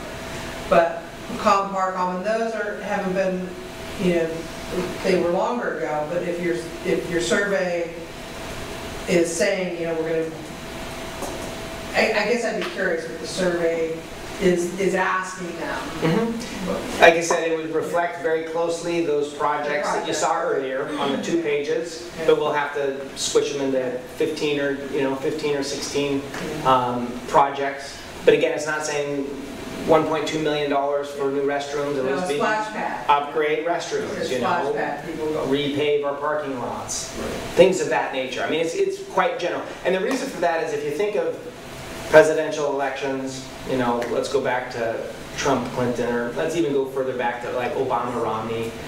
If you said, hey, what did they run their platform on? Everyone just looks at you and like, I don't know, but Hope and Change is like, no, that was 2008, Obama, Hope and Change. But does anyone remember what was the platform for 2012 or what Romney stood for? People might have a couple of things, but that's it. So when you're talking about these measures for municipalities, they may know a couple of things, but ultimately it boils down to, would you vote yes on Measure O? What's Measure O? Oh, it's going to upgrade and repair our old rec and park facilities. It's going to do some new stuff. And it's going to make it safer and more handicap accessibility. Or, you know, it's that level of basic information. And people, that's enough for most people. Your survey is going to tell us whether we should go in November of this year or November of 2020. Or March of 2020. Okay. 3 different turnouts. Okay. And let's say we decided to do November of this year. So we're going to need roughly 90 days before then to start the whole. 90 days before then to turn in your resolution to the county. Okay, so let's pick July. So we're going to need 180 days before that. Correct. Okay. Yeah. Just as a side note, I just happened to, he had mentioned like, you know, getting community, I don't know, members. I happened to actually, right before the last election, spoke with somebody that was really involved in the Pharaoh's Home. And he mentioned, I'm glad you're here, because he had mentioned, I guess it's your services, and how fantastic it was. Like, they really got a lot of information from it, and they really were, you know, told every step of the way. It wasn't just a thrown out there kind of thing, so. Yeah, no, it sounds like it. Yeah, so I should disclose one important thing. Our work is on a contingent basis. So the reason I think that's important is because if the survey says no go, I'll say, you know, bye-bye. Like, I'm not going to keep working on something that I know is going to lose. I'm not going to say, yeah, let's keep doing it. Let's put the resolution together. And let's have the community process and the stakeholders and meet with them. And then let's do 3 months of campaigning for something that we know is going to lose. That's a terrible business model. Mm-hmm. So I'm in it with you guys, which is, hey, we only put something forward that we think or know is going to pass. Yeah. And so that's, and then we're going to work our butt off. Yeah, the gentleman mentioned that, yeah, they did the surveys and, you know, they really did do their research. Interfere with anything we do, but you might want to talk to the gentleman behind you. This might be. Yeah, wait for us to the library next to our park district. Yeah, that should be next, our library bond. Right? To get this going a little further along, and I get ready to set up a meeting with our attorney so we can have a meeting within decide. Do you feel that's the necessary Yeah, first step? I don't know that I need to keep it. I would like to meet with the attorney, I think Manny would too. Yeah, I have some questions. Yeah. So would that be, No, I'll just speak with our. Do that as an ad hoc committee meeting. well, that wouldn't be ad hoc committee, but it would be it wouldn't be a close, it would be a separate meeting maybe. Well, special meeting or Special whatever, meeting. however you guys want to do it. All right, well, I can Whatever the next- get our whatever the- attorney's recommendation on how we should do the meeting as well. Right. Yeah. And after that, then, So what the plan would be, Mike, is I think we answer some of these questions. We maybe set up some dates for potential workshop. If you direct me to at least move forward with this exploratory thing. We look at the ISIM contracts, and maybe have a tentative for February, if that's something that or what? things move along.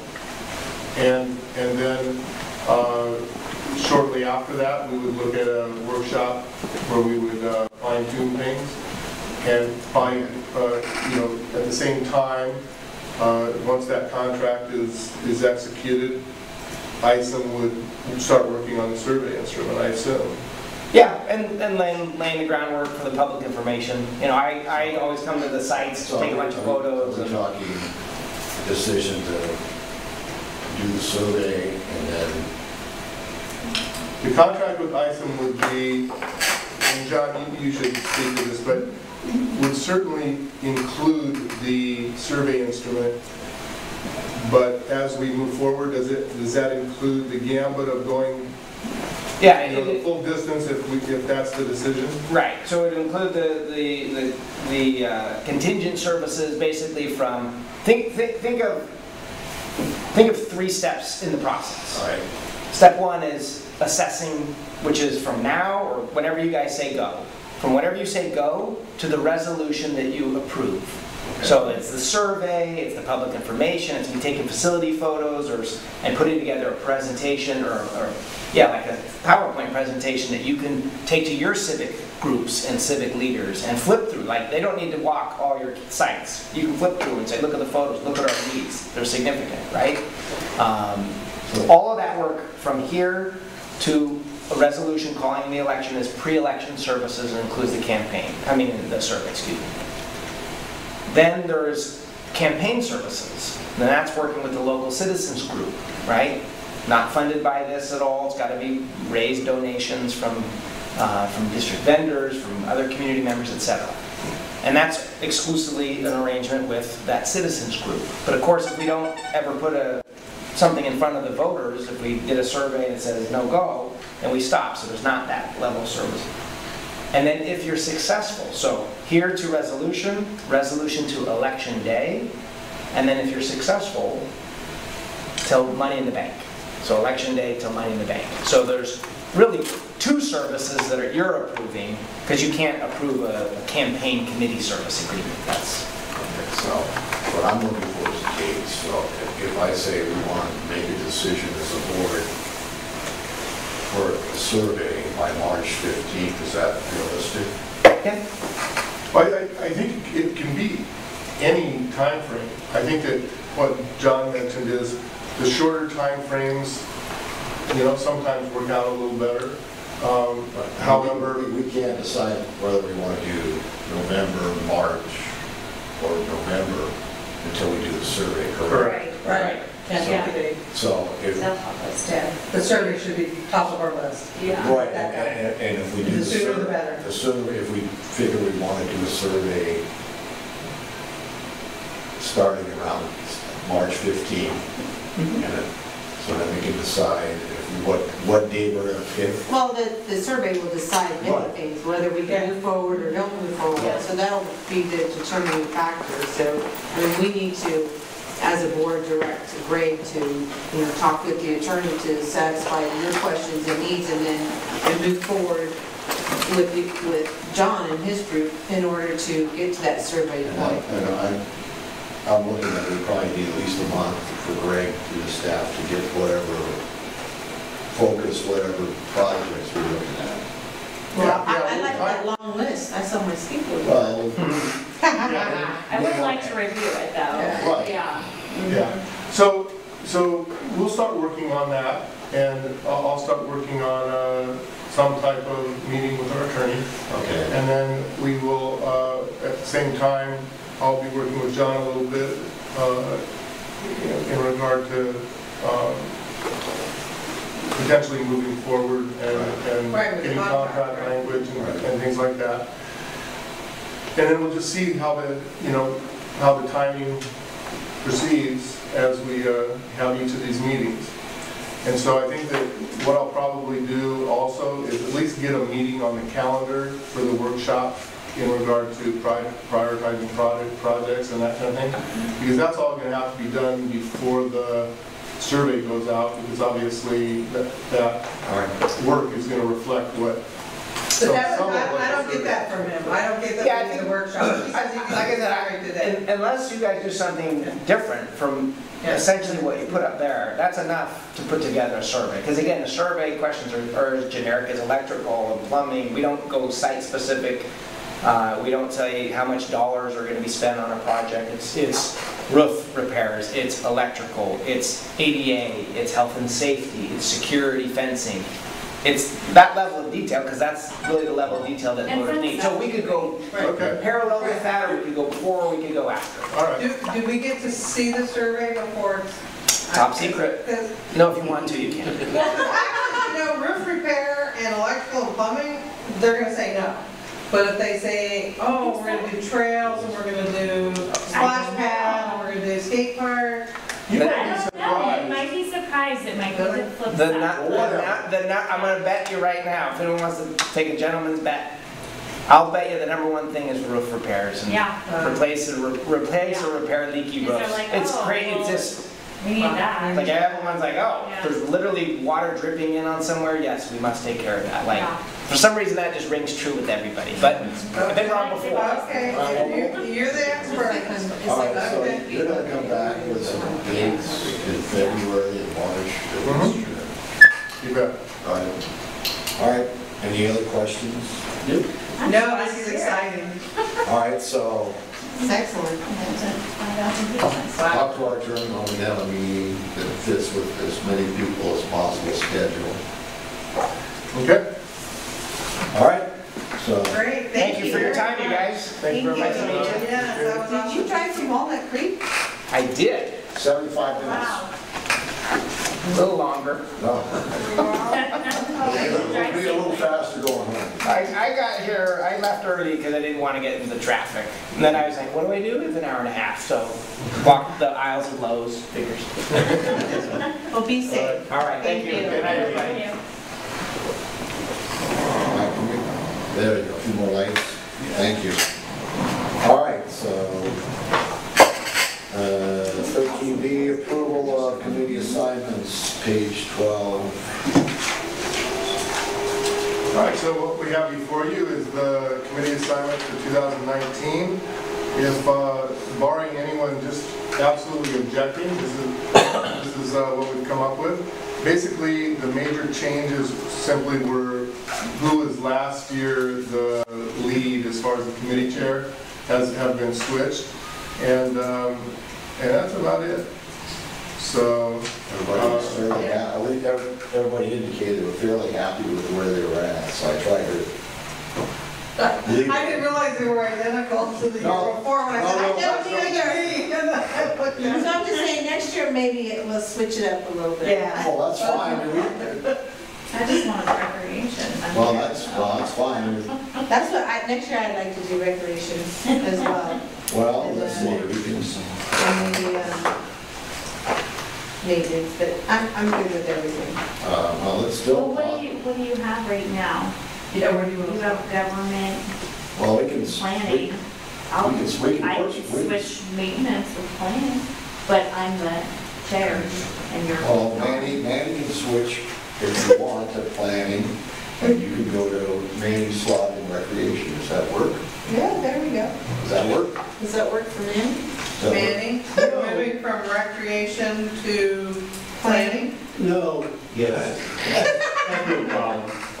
that better? Yeah. All right. You got it now. That's an easy change. That's good, all And right. that'll make Good to hear. Lisa, Yeah.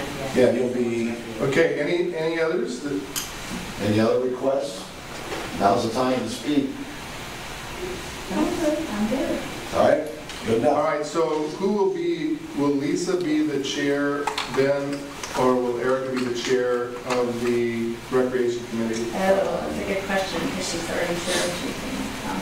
Well, it doesn't matter, they're both already chairs of something No, else. I'm only, well, I'm the chair of Personnel, Personnel. personnel and policy. and then she would have been in maintenance. Make her chair.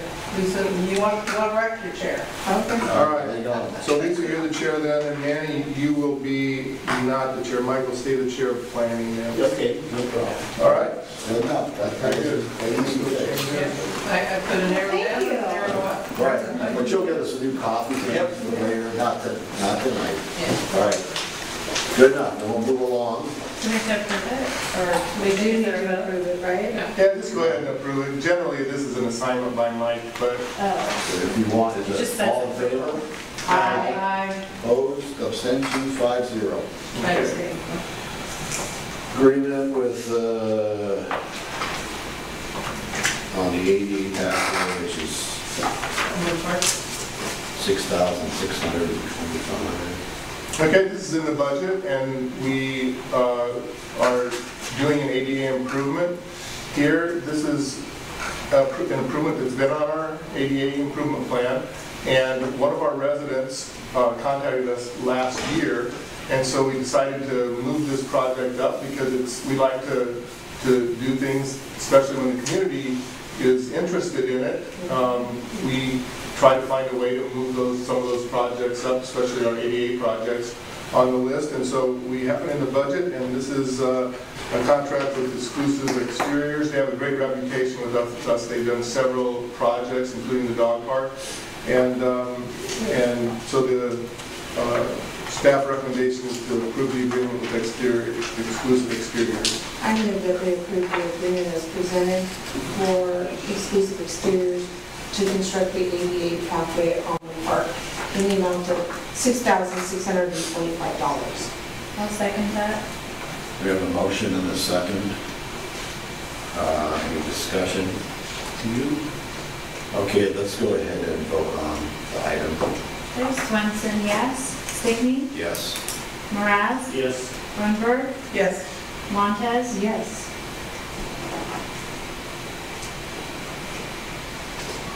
Okay, so that passes 5-0.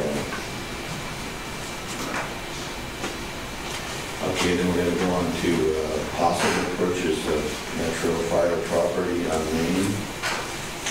Okay, we've talked about this a little bit before. The fire district has caused this property to be surplus to the fire district, and they are looking to sell the property. The property was appraised at $80,000, and they said that that would be the minimum that they would accept as a potential amount for us to purchase the property. We have gone out and taken a look at the property. It's very interesting. It's always interesting when these things come up. It's a real, it's really tempting because it's a very reasonable price. It's in a location of the district where we don't have very many services. Norma Hamlin is the closest. We do have quite a bit of property at Norma Hamlin that we can further develop if we chose to. We have also a lot of different properties throughout the district that we have identified as a high priority projects or properties for us to purchase in the future. And so this is a little bit in conflict with that in the sense that we have not, it hasn't gone through any particular master plan process to establish it as a project that we're considering. And yet you have to look at some of these opportunities and at least evaluate them for what they might be able to provide the district. So we've done a little of that, and we do have a deadline. The fire district has indicated that we have 90 days to put forth an offer for the property. It is, the 90 days is up on February 6th, so we would have to put forth an offer before our next board meeting. And so we could have a special meeting on the 24th of this month.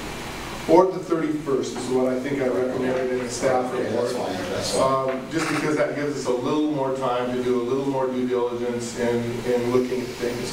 So as far as the evaluation goes, I tried to offer some historical information in regard to the property.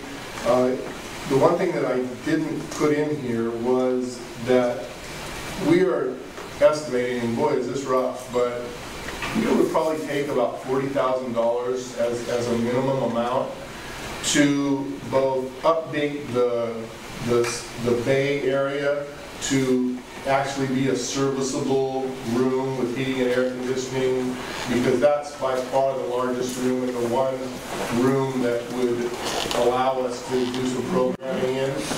The second thing is the ADA compatibility and upgrades, which will certainly be needed at just small things at the front entrance and the restroom would be the largest thing that would need renovation. And as you know, even small restroom renovations are pretty pricey, and but that would need to be included. So we just put a $40,000 potential estimate.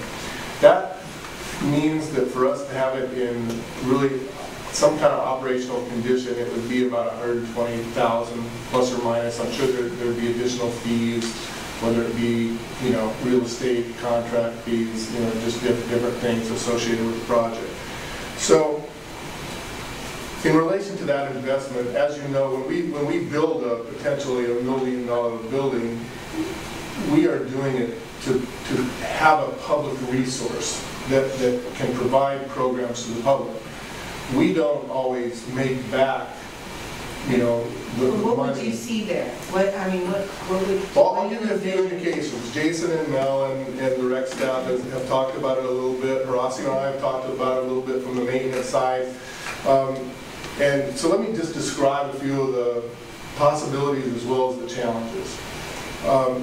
As far as on the rec side, because of its location, there's a lot of question marks about whether there's enough population in that area, enough of a draw to bring people, you know, down that far on Main Street. Because it gets kind of sparse as far as the homes and... Yeah, it does. And so what you offer there, you know, we've thought of a lot of things, from senior programming, you know, having kind of a site of their own, to it's really kind of a quaint little rental, you know, facility for birthdays or different things like that. How much that kind of thing will generate, I'm not sure. Possibly a summer day camp program could be successful there. Because it is right near the bike trail. It is, and it's, you know, it would take a different type of programming, you know, because you have that indoor facility. You don't have as many outdoor amenities. You don't have a pool, or you don't have a big field that you can go out and play in. And so it's a little limited in some of those kind of things. You just have to be a little more creative and Maybe the some arts and crafts and senior programs. Yeah, potentially.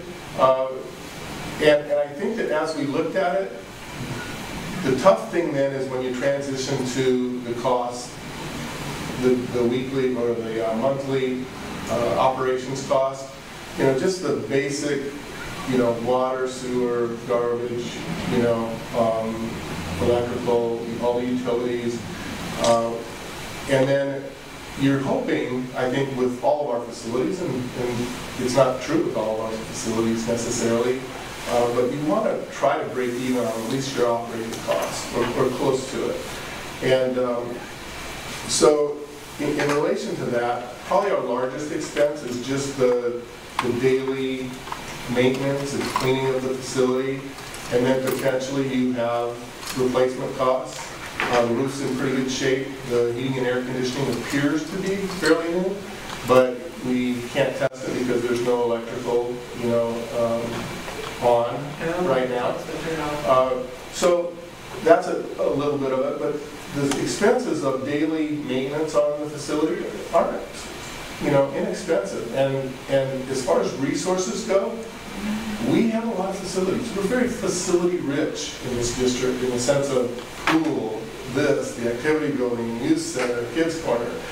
And so to add another facility to the mix definitely has potential to really stretch the maintenance department to the point where they're going to need some additional staff to care for a building this size that far, especially that far away. Eventually that's, a couple hours a day. So I think there's a real, there's definitely a balance of positives and negatives along with this. So I went over and looked at it. I'm thinking it's a great facility, but my issue with it is it's so far away from it's a good and a bad. It's away from here, which is not a bad thing. It's a good because it's a facility somewhere closer to other people. They don't have to, people over there. But there's not a lot of people out that way. Yeah. And if we looked at a senior, I'd be more concerned about the safety of the seniors and what we have to do to make it more accommodating. Yeah. And then, my only thought would be is, looking at the property of it, if that acreage was possibly more useful, and that would complement the building. Although I looked at what recreational means, and it says like forest preserve or something like Right, that. but I mean, you could do stuff like we were talking about pull bars, the exercise equipment's along in there. yeah. I mean, there's There's that's probably stretching it a little bit, but I guess my dilemma is $80,000 for 6 acres and a 2,000 square foot building. Even if we had to put 40,000, is we're thinking about.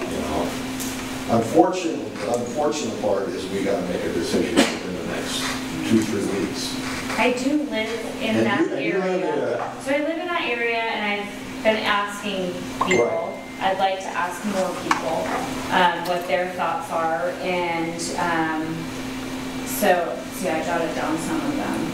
So one, they said that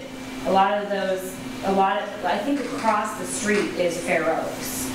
I believe it is. No, across it's still Orangevale. Is it still Orangevale? Yeah. It's Rollingwood is Rollingwood itself is in Orangevale. That whole thing is in Orangevale. But I think But that- virtually one street over is. yeah, that's Fair Oaks. Right. And so, when I was envisioning, I'm like, okay, we could do like pottery or arts and crafts. That's kind of what I was thinking of what you would use the facility for. And so I guess Fair Oaks already does a pottery. And so I don't know that they would come to ours as opposed to, I don't know if they'd look at our catalog. I don't know if they'd come, maybe word of mouth. Well, it could be a joint project. It could be, but Yeah, and I thought about that too. I don't know if there's a way we could join in with Fair Oaks. Well, we do it all the time. It's a great. We cooperate. with Yeah, because I the- thought if we did, I think it would be nice to maybe possibly join in with Fair Oaks. My because only hesitation Those is people are all, like half of the. Well, Is the- some people were just talking about ways to sell the roof repairs or whatever, if we own the property. Then we could say, okay, we shot this building, that would be part of our upgrades on the bond or on the whatever. bond. I mean, so. I can see, I know the property and there's a lot of things I could think we could use it for. I just don't know if we'd be able Well, to cover our costs. That's covering the cost is, Well, and I Yeah. slightly disagree with, you put down 1,500 or whatever you put down per month. yeah, but I'd rather be on the high side of expense. Well, okay, well, that's fine, so So. we can have a meeting on the 31st. And either not do it or not, or do it, give everybody a chance to talk to people, see if it's worth doing. I realize it's gonna stretch the recreation people, but, And the maintenance. and the maintenance, well, Do we do any maintenance over there where our sign is? I mean, is that, I mean, it's not that far. Rollingwood sign? Yeah. Right, Yeah, we are, Rollingwood is very little. I mean, it is basically some tree work once in a while and not much else, I would say. Just clean up, we try to get there on a weekly basis, just and did to you get monitor. the $2,000 you quoted, is that what they pay? No, I did not have a chance to, I did not connect with anybody, but I'm sure that it's about $1,000 every time they go out and do a thorough cleaning, and because they just couldn't do it for.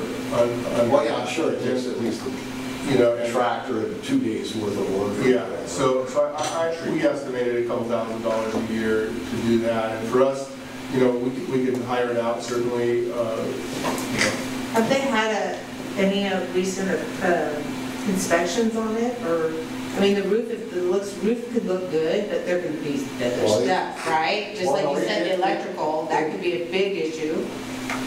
The roof itself is the terracotta Right, tile or tile. whatever, and that's a 50-year roof, and it's about 40 years into it.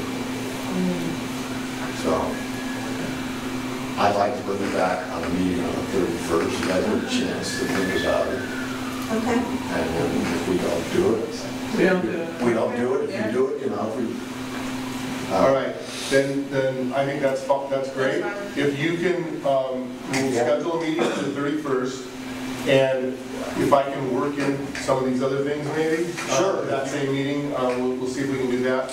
And then I think that what we as staff would like is, we struggled with this a bit. We spent a little time talking about this, but boy, coming up with very concrete, realistic, programs and figures was a bit tough for us. And so my question for the board is, what do you want the staff to do from now until that next board meeting that might help you in making your decision? I guess my one thing, is it possible, we have a small old community center across the way, but what programs we put in there that we could put down there? I was just thinking, what could be transferred over? Well, I think What could clubs could make use of using that as meeting space? So when we were looking at this and what to do, my take would be to move revenue from one place to another, and be trying to create something new in there. Yeah. Because, I mean, youth center itself is a keto and karate, and one of them's been here for, I don't know how many years, and over there doing things. And, if we were gonna try to do something like that, I'd see that we want new, not to say, hey, let's move this group there, Okay. and then have an empty space now. So I do have a question. I'm not sure how the staffing works. So let's say, for instance, someone who decides they want to do a yoga class there.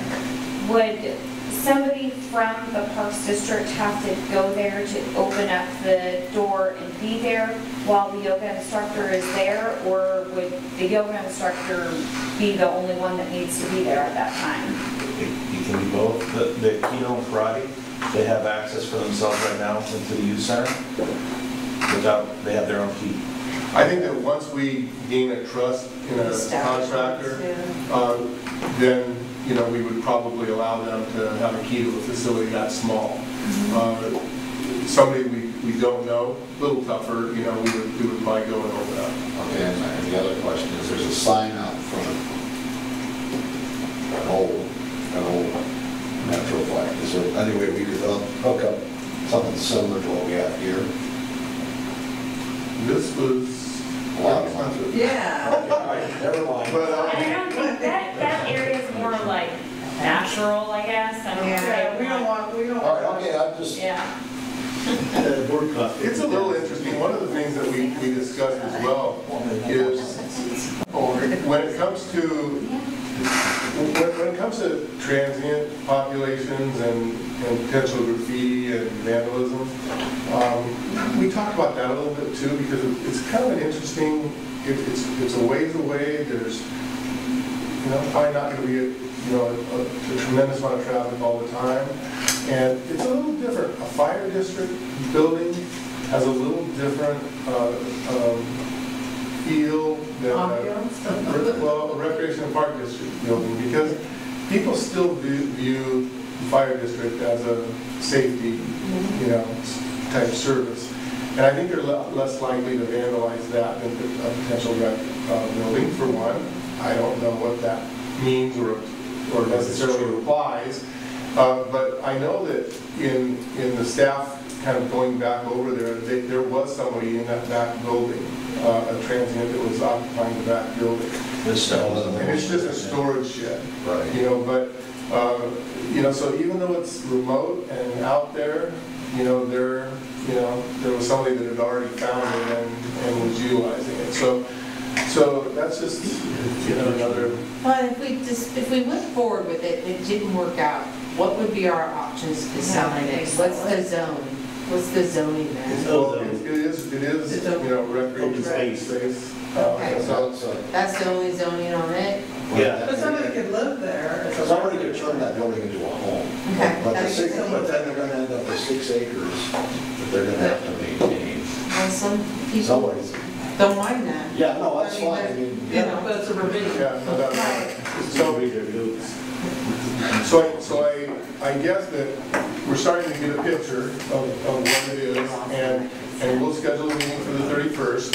And is there anything that the staff can do for you between now and then that would help you make your decision? Maybe some ideas on new programs that would be utilized in that facility. or programs that we could, Right. she brought up the one that Fair Oaks has, the pottery ones, there's some. Yeah, with the sparrows in your Maybe we can put it out on Facebook on a poll. Right. Survey. Yeah. I know that, like, when we were looking at this, and we're trying to say what we can do, we can say that we want to put tons of things over there, we can probably have it all booked out, but.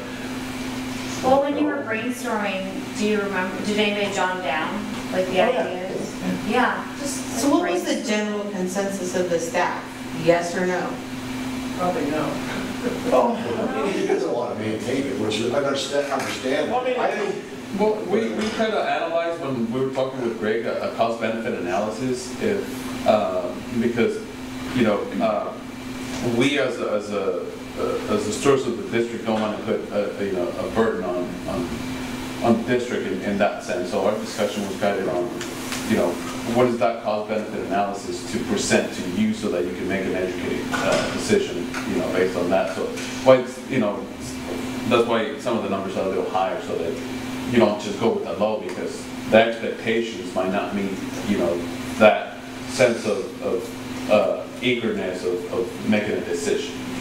So that way you can balance, See, I'm kind of hung up on the price. So it's almost like going and going, gosh, I can get this for $1. I really don't need it, but it's $1. It's $1, right? That kind of. But then you don't. I got a question. But if it was the Regency Baptist over here, I'd be like all over it. So My question That's is, true. is there any way we can do any kind of disc golf thing there? I know, I was wondering about that, but they love all that. Well, Lisa, you should go over again if you haven't done it. It is very serious. Actually, you know what? I will drive my husband and Charlie over there, who helped design the And I'm not course, thinking, and see I'm what not they're. thinking 18-hole course. No, but they may want it for special events or Like something 3 that would holes, be. long distance throws.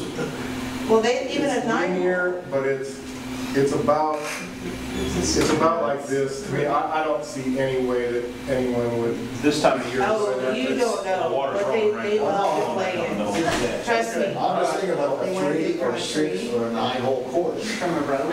You know, I mean, that, and then, that was one, That would be okay to play. whatever, I just. Then you have that staff. So, That would be part of their. You say, Well, I'll have Phil and Charlie take a look at it and see what they think. and the because thing of it is, right in the middle of it is, there's a sewer line that runs right down the middle of it, so you can't build on it. Right.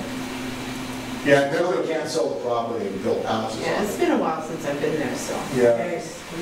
all right, so, Okay. so the last thing is, and I think that it's something that Jennifer mentioned, is that we could get a little more accurate idea about renovation costs. And so I'll try to do that.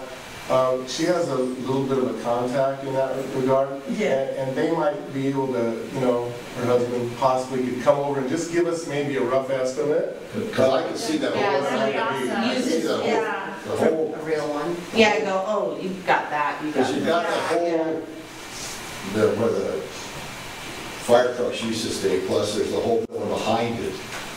I mean, you could turn it into one huge space, you know, for karate or boxing or whatever. Boxing?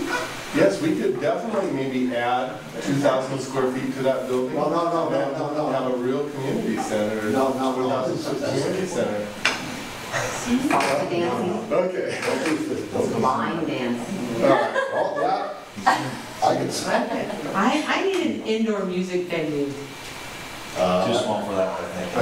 It's probably a little small for that, but, It's definitely tiny.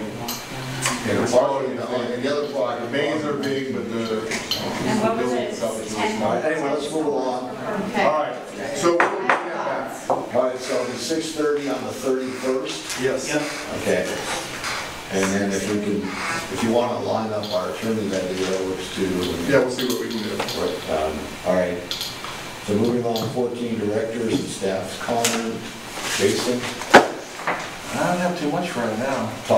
They're still swimming down there, right? They're still down there. They're still paying their bill? Oh, yeah. They had the Folsom Aquatic Center, they were planning on spraying the plaster on a day, and it was just way too windy, so they had to postpone that out because of the weather. And so, I think it's all done now, but they had to fill the pool and then let it sit for a couple weeks in that, so they're here till next week. Okay. I guess it's being heated to at least 75 degrees or whatever. 77 or 78, I think, is our target. There's those are temperatures that the USA Swimming kind of dictate that you don't want to go beyond lower than that because it's not safe for especially kids. And they use what, Monday through Friday? Or? Yeah. Okay. Wow. Anything else then? It's been slow. How was November 1st day? November 1st. January 1st? January 1st. That was good. It was a nice day. How many people? I don't have those numbers yet. All right, I just, We got good photos of it, well, it was in the paper. Oh, we totally closed those out too. So if anybody wants to be in the Orangevale paper, right over here. I was wondering, I was like, I was not feeling, I was very, very I sick. think we were a little lower than most years, but I think, again, it's, I ended up going out of town, otherwise it would have been there. all right, Horacio, Well, did I get that right? that's right. I'm good. We have started our drinking fountains now. We they get one of the pads, and I'm just waiting for the weather to kind of get a little better so we can install them. But we're gonna be looking to put the rest of them on there. The staff all work together, so we got a green army out there to take care of this project. So we have started. So that's one of my highlights. Jennifer, did you ever get your question answered about where the Sundance, where it hits the street, and goes over to Swing Avenue? I did not. Okay. She was asking, how's it gonna look? What's the, on the, like a, Freeway route. As far as the actual location of the pathway? well, what's it, is it gonna be like striped for bikes and walking and stuff? Yeah. Okay. Yeah, much like the American River Parkway Trail, it's really almost identical. Yeah, it is. In size and they'll have the 2 feet, either Well, A, B, or D. when it gets on, when it comes out of Sundance and goes onto the street, that was her concern. So they had a picture on the board as you entered. Okay. They did have a picture of how they matched that. Okay, all right. So it was, they do take it down. They have an I didn't idea. get to walk around and see So that. at the entry, they had exact picture of what they do. I asked them specifically about that, and it should be. All right, anything else, Jennifer? We have Larry coming next month to give his findings from the audit. And that That's will be scheduled in February. February 14th? Yep, Can you have them send me the spreadsheets in advance? I absolutely will. Okay. Everything else is going to, great. Yeah, it's been Nice. December 14th meeting. the get-together we had here. Oh, yeah. Yeah, well, the employee Staff appreciation. Me and Matt, really. Thank you, I think it went well, we have great staff, and it was fun.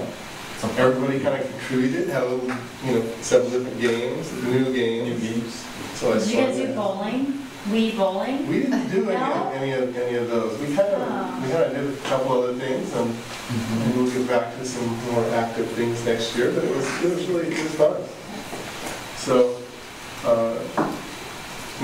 always enjoy that day, and hopefully the staff does. So, as far as anything else, I just it's fun to come back in January. Now we have two things that happen in January. One is our swim team registration begins, and so boy, it's just everything just starts really going.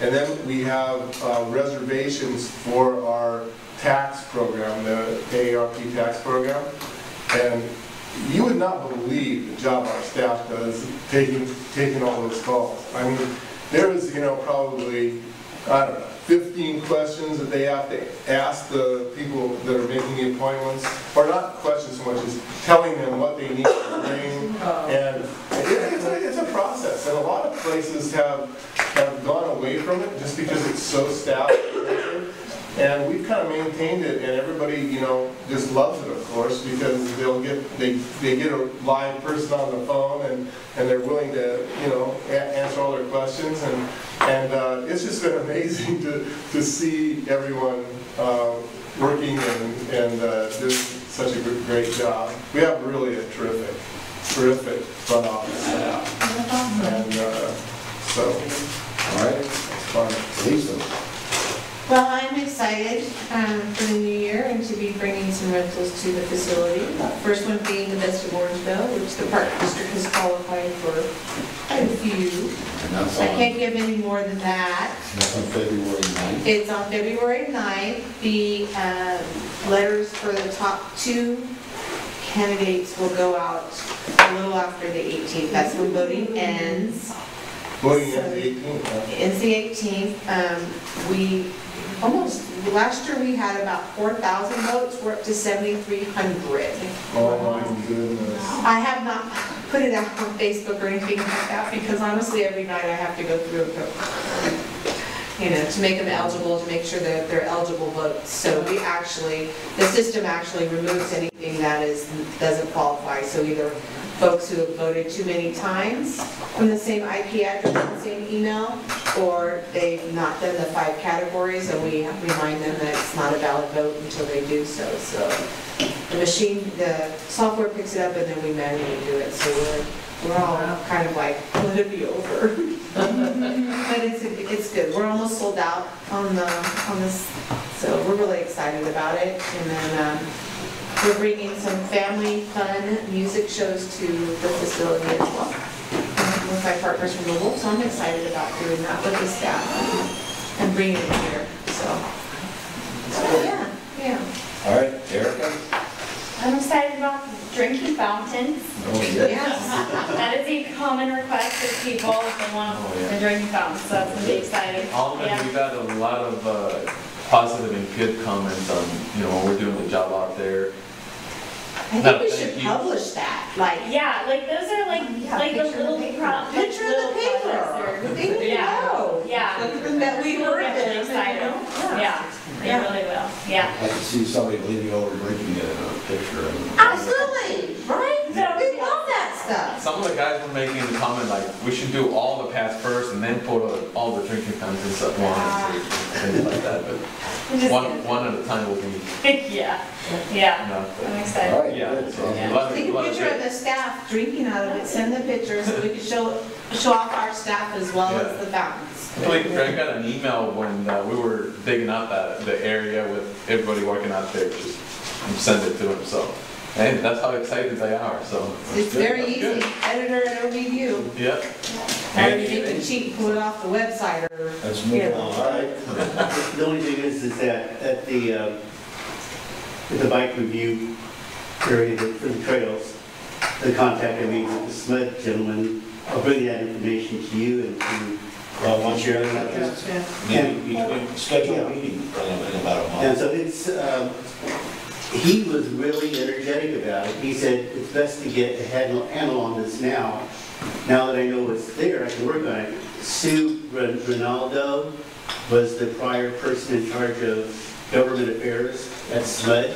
And he is now taken over the governmental affairs section. And he's the one that deals directly with agencies and cities and counties and stuff. So you got about 2 years before it'll be. Yeah, he says, get working on it now. So he can work out the details about where it goes and get all the schematics and get everything else ready, because he didn't want to do it all at once. He said, let's get it on it now since they got the trail. The impetus is there, keep it going. So I said, okay, we'll see what we can do. Sharon? Nothing for me, just keep up the good work, staff and Greg. Awesome stuff. Me, see my daughter and granddaughter came to the ballet on Monday, the ballet class, and they thumbs up, because they really liked it, the teacher and the class. Awesome. So I passed that along. He was really impressed with the instructor, so it was a good thing. That was the low class? Yeah, she's Yeah. she's like 3 years. Oh. No, she's 4. She's 4, never mind. Going on 5, going on 25 maybe. So that's good. Good work on the path from here to the Elm Yeah, Avenue. thank That's you for good. that. That's good. And all you guys for the showing up on Tuesday night. I was very impressed. Not with you guys, but just the crowd that was there. Well, we're always impressed with you guys. We're always impressed with you guys. And Board's project is to look at that building down there and come up with some ideas and if it's practical. I mean, I'm with you, Lisa. I look at $80,000 for 5 acres and Well, I don't look at the acres, it's not useful, for 22,000 square foot and plus the big bay. I mean, that's just, I mean, we spent 1.2 for that. I know, and then we spent $500,000 for For 5 acre acres, lines. So, Yeah, the price. but, like, just because it's $1. But that's why I have all these like smiley pillows at my house, right? Because they were, the emoji pillows, they were $1. And my granddaughter was like, you gotta buy them now. So I bought like 25 of them. And then went, What am I doing? now what? Anyway, so, I donated them all to Goodwill, because I'm like, staff, we've thrown out a few things and you can look at it with your husband and. I will. The disc golf is a good idea, because they love that rough terrain. You should see some of the places that they go, the pros. Challenge. Oh, yeah, yeah. I'm not saying 18 holes, but I'm thinking 3 or 6 or 9 holes, and it could be family friendly too. I mean, you should see where they play. I mean, if you look up on ESPN, some of the pros and stuff, I mean, they're literally hanging onto a tree, hugging it to throw. Yeah. I mean, Well, I don't know what it's, they'd be doing here, but it would be hanging on to some leaves. well, I mean, Hanging out. yeah. All right, items for next time, which is the 31st, is possible turning and then the building. And then if you want to throw in all the buildings that you haven't received. Yeah, we'll be able to do, we might be able to do that, and I have a couple other items that might be ready by then too. And Just keep it light though. That's a new calendar. Okay, just, And there's a new, well, there's some square things around that I didn't, I mean, some things I recognize as holidays, and some I recognize and then as the community meetings, thing, you'll give us a new one between now and the 31st. And that's it, let's get a motion to adjourn. but I motion we adjourn. A second. All in favor? Aye. Nice. All right, 5-0 on adjournment. I always miss it. Oh, I have some lemons over there, by the way. Well, I will be out of town starting. Oh, is that from you? Yeah, I'll say some. Oh my God. I need a second. So what do you want? I'll bring some more to staff tomorrow.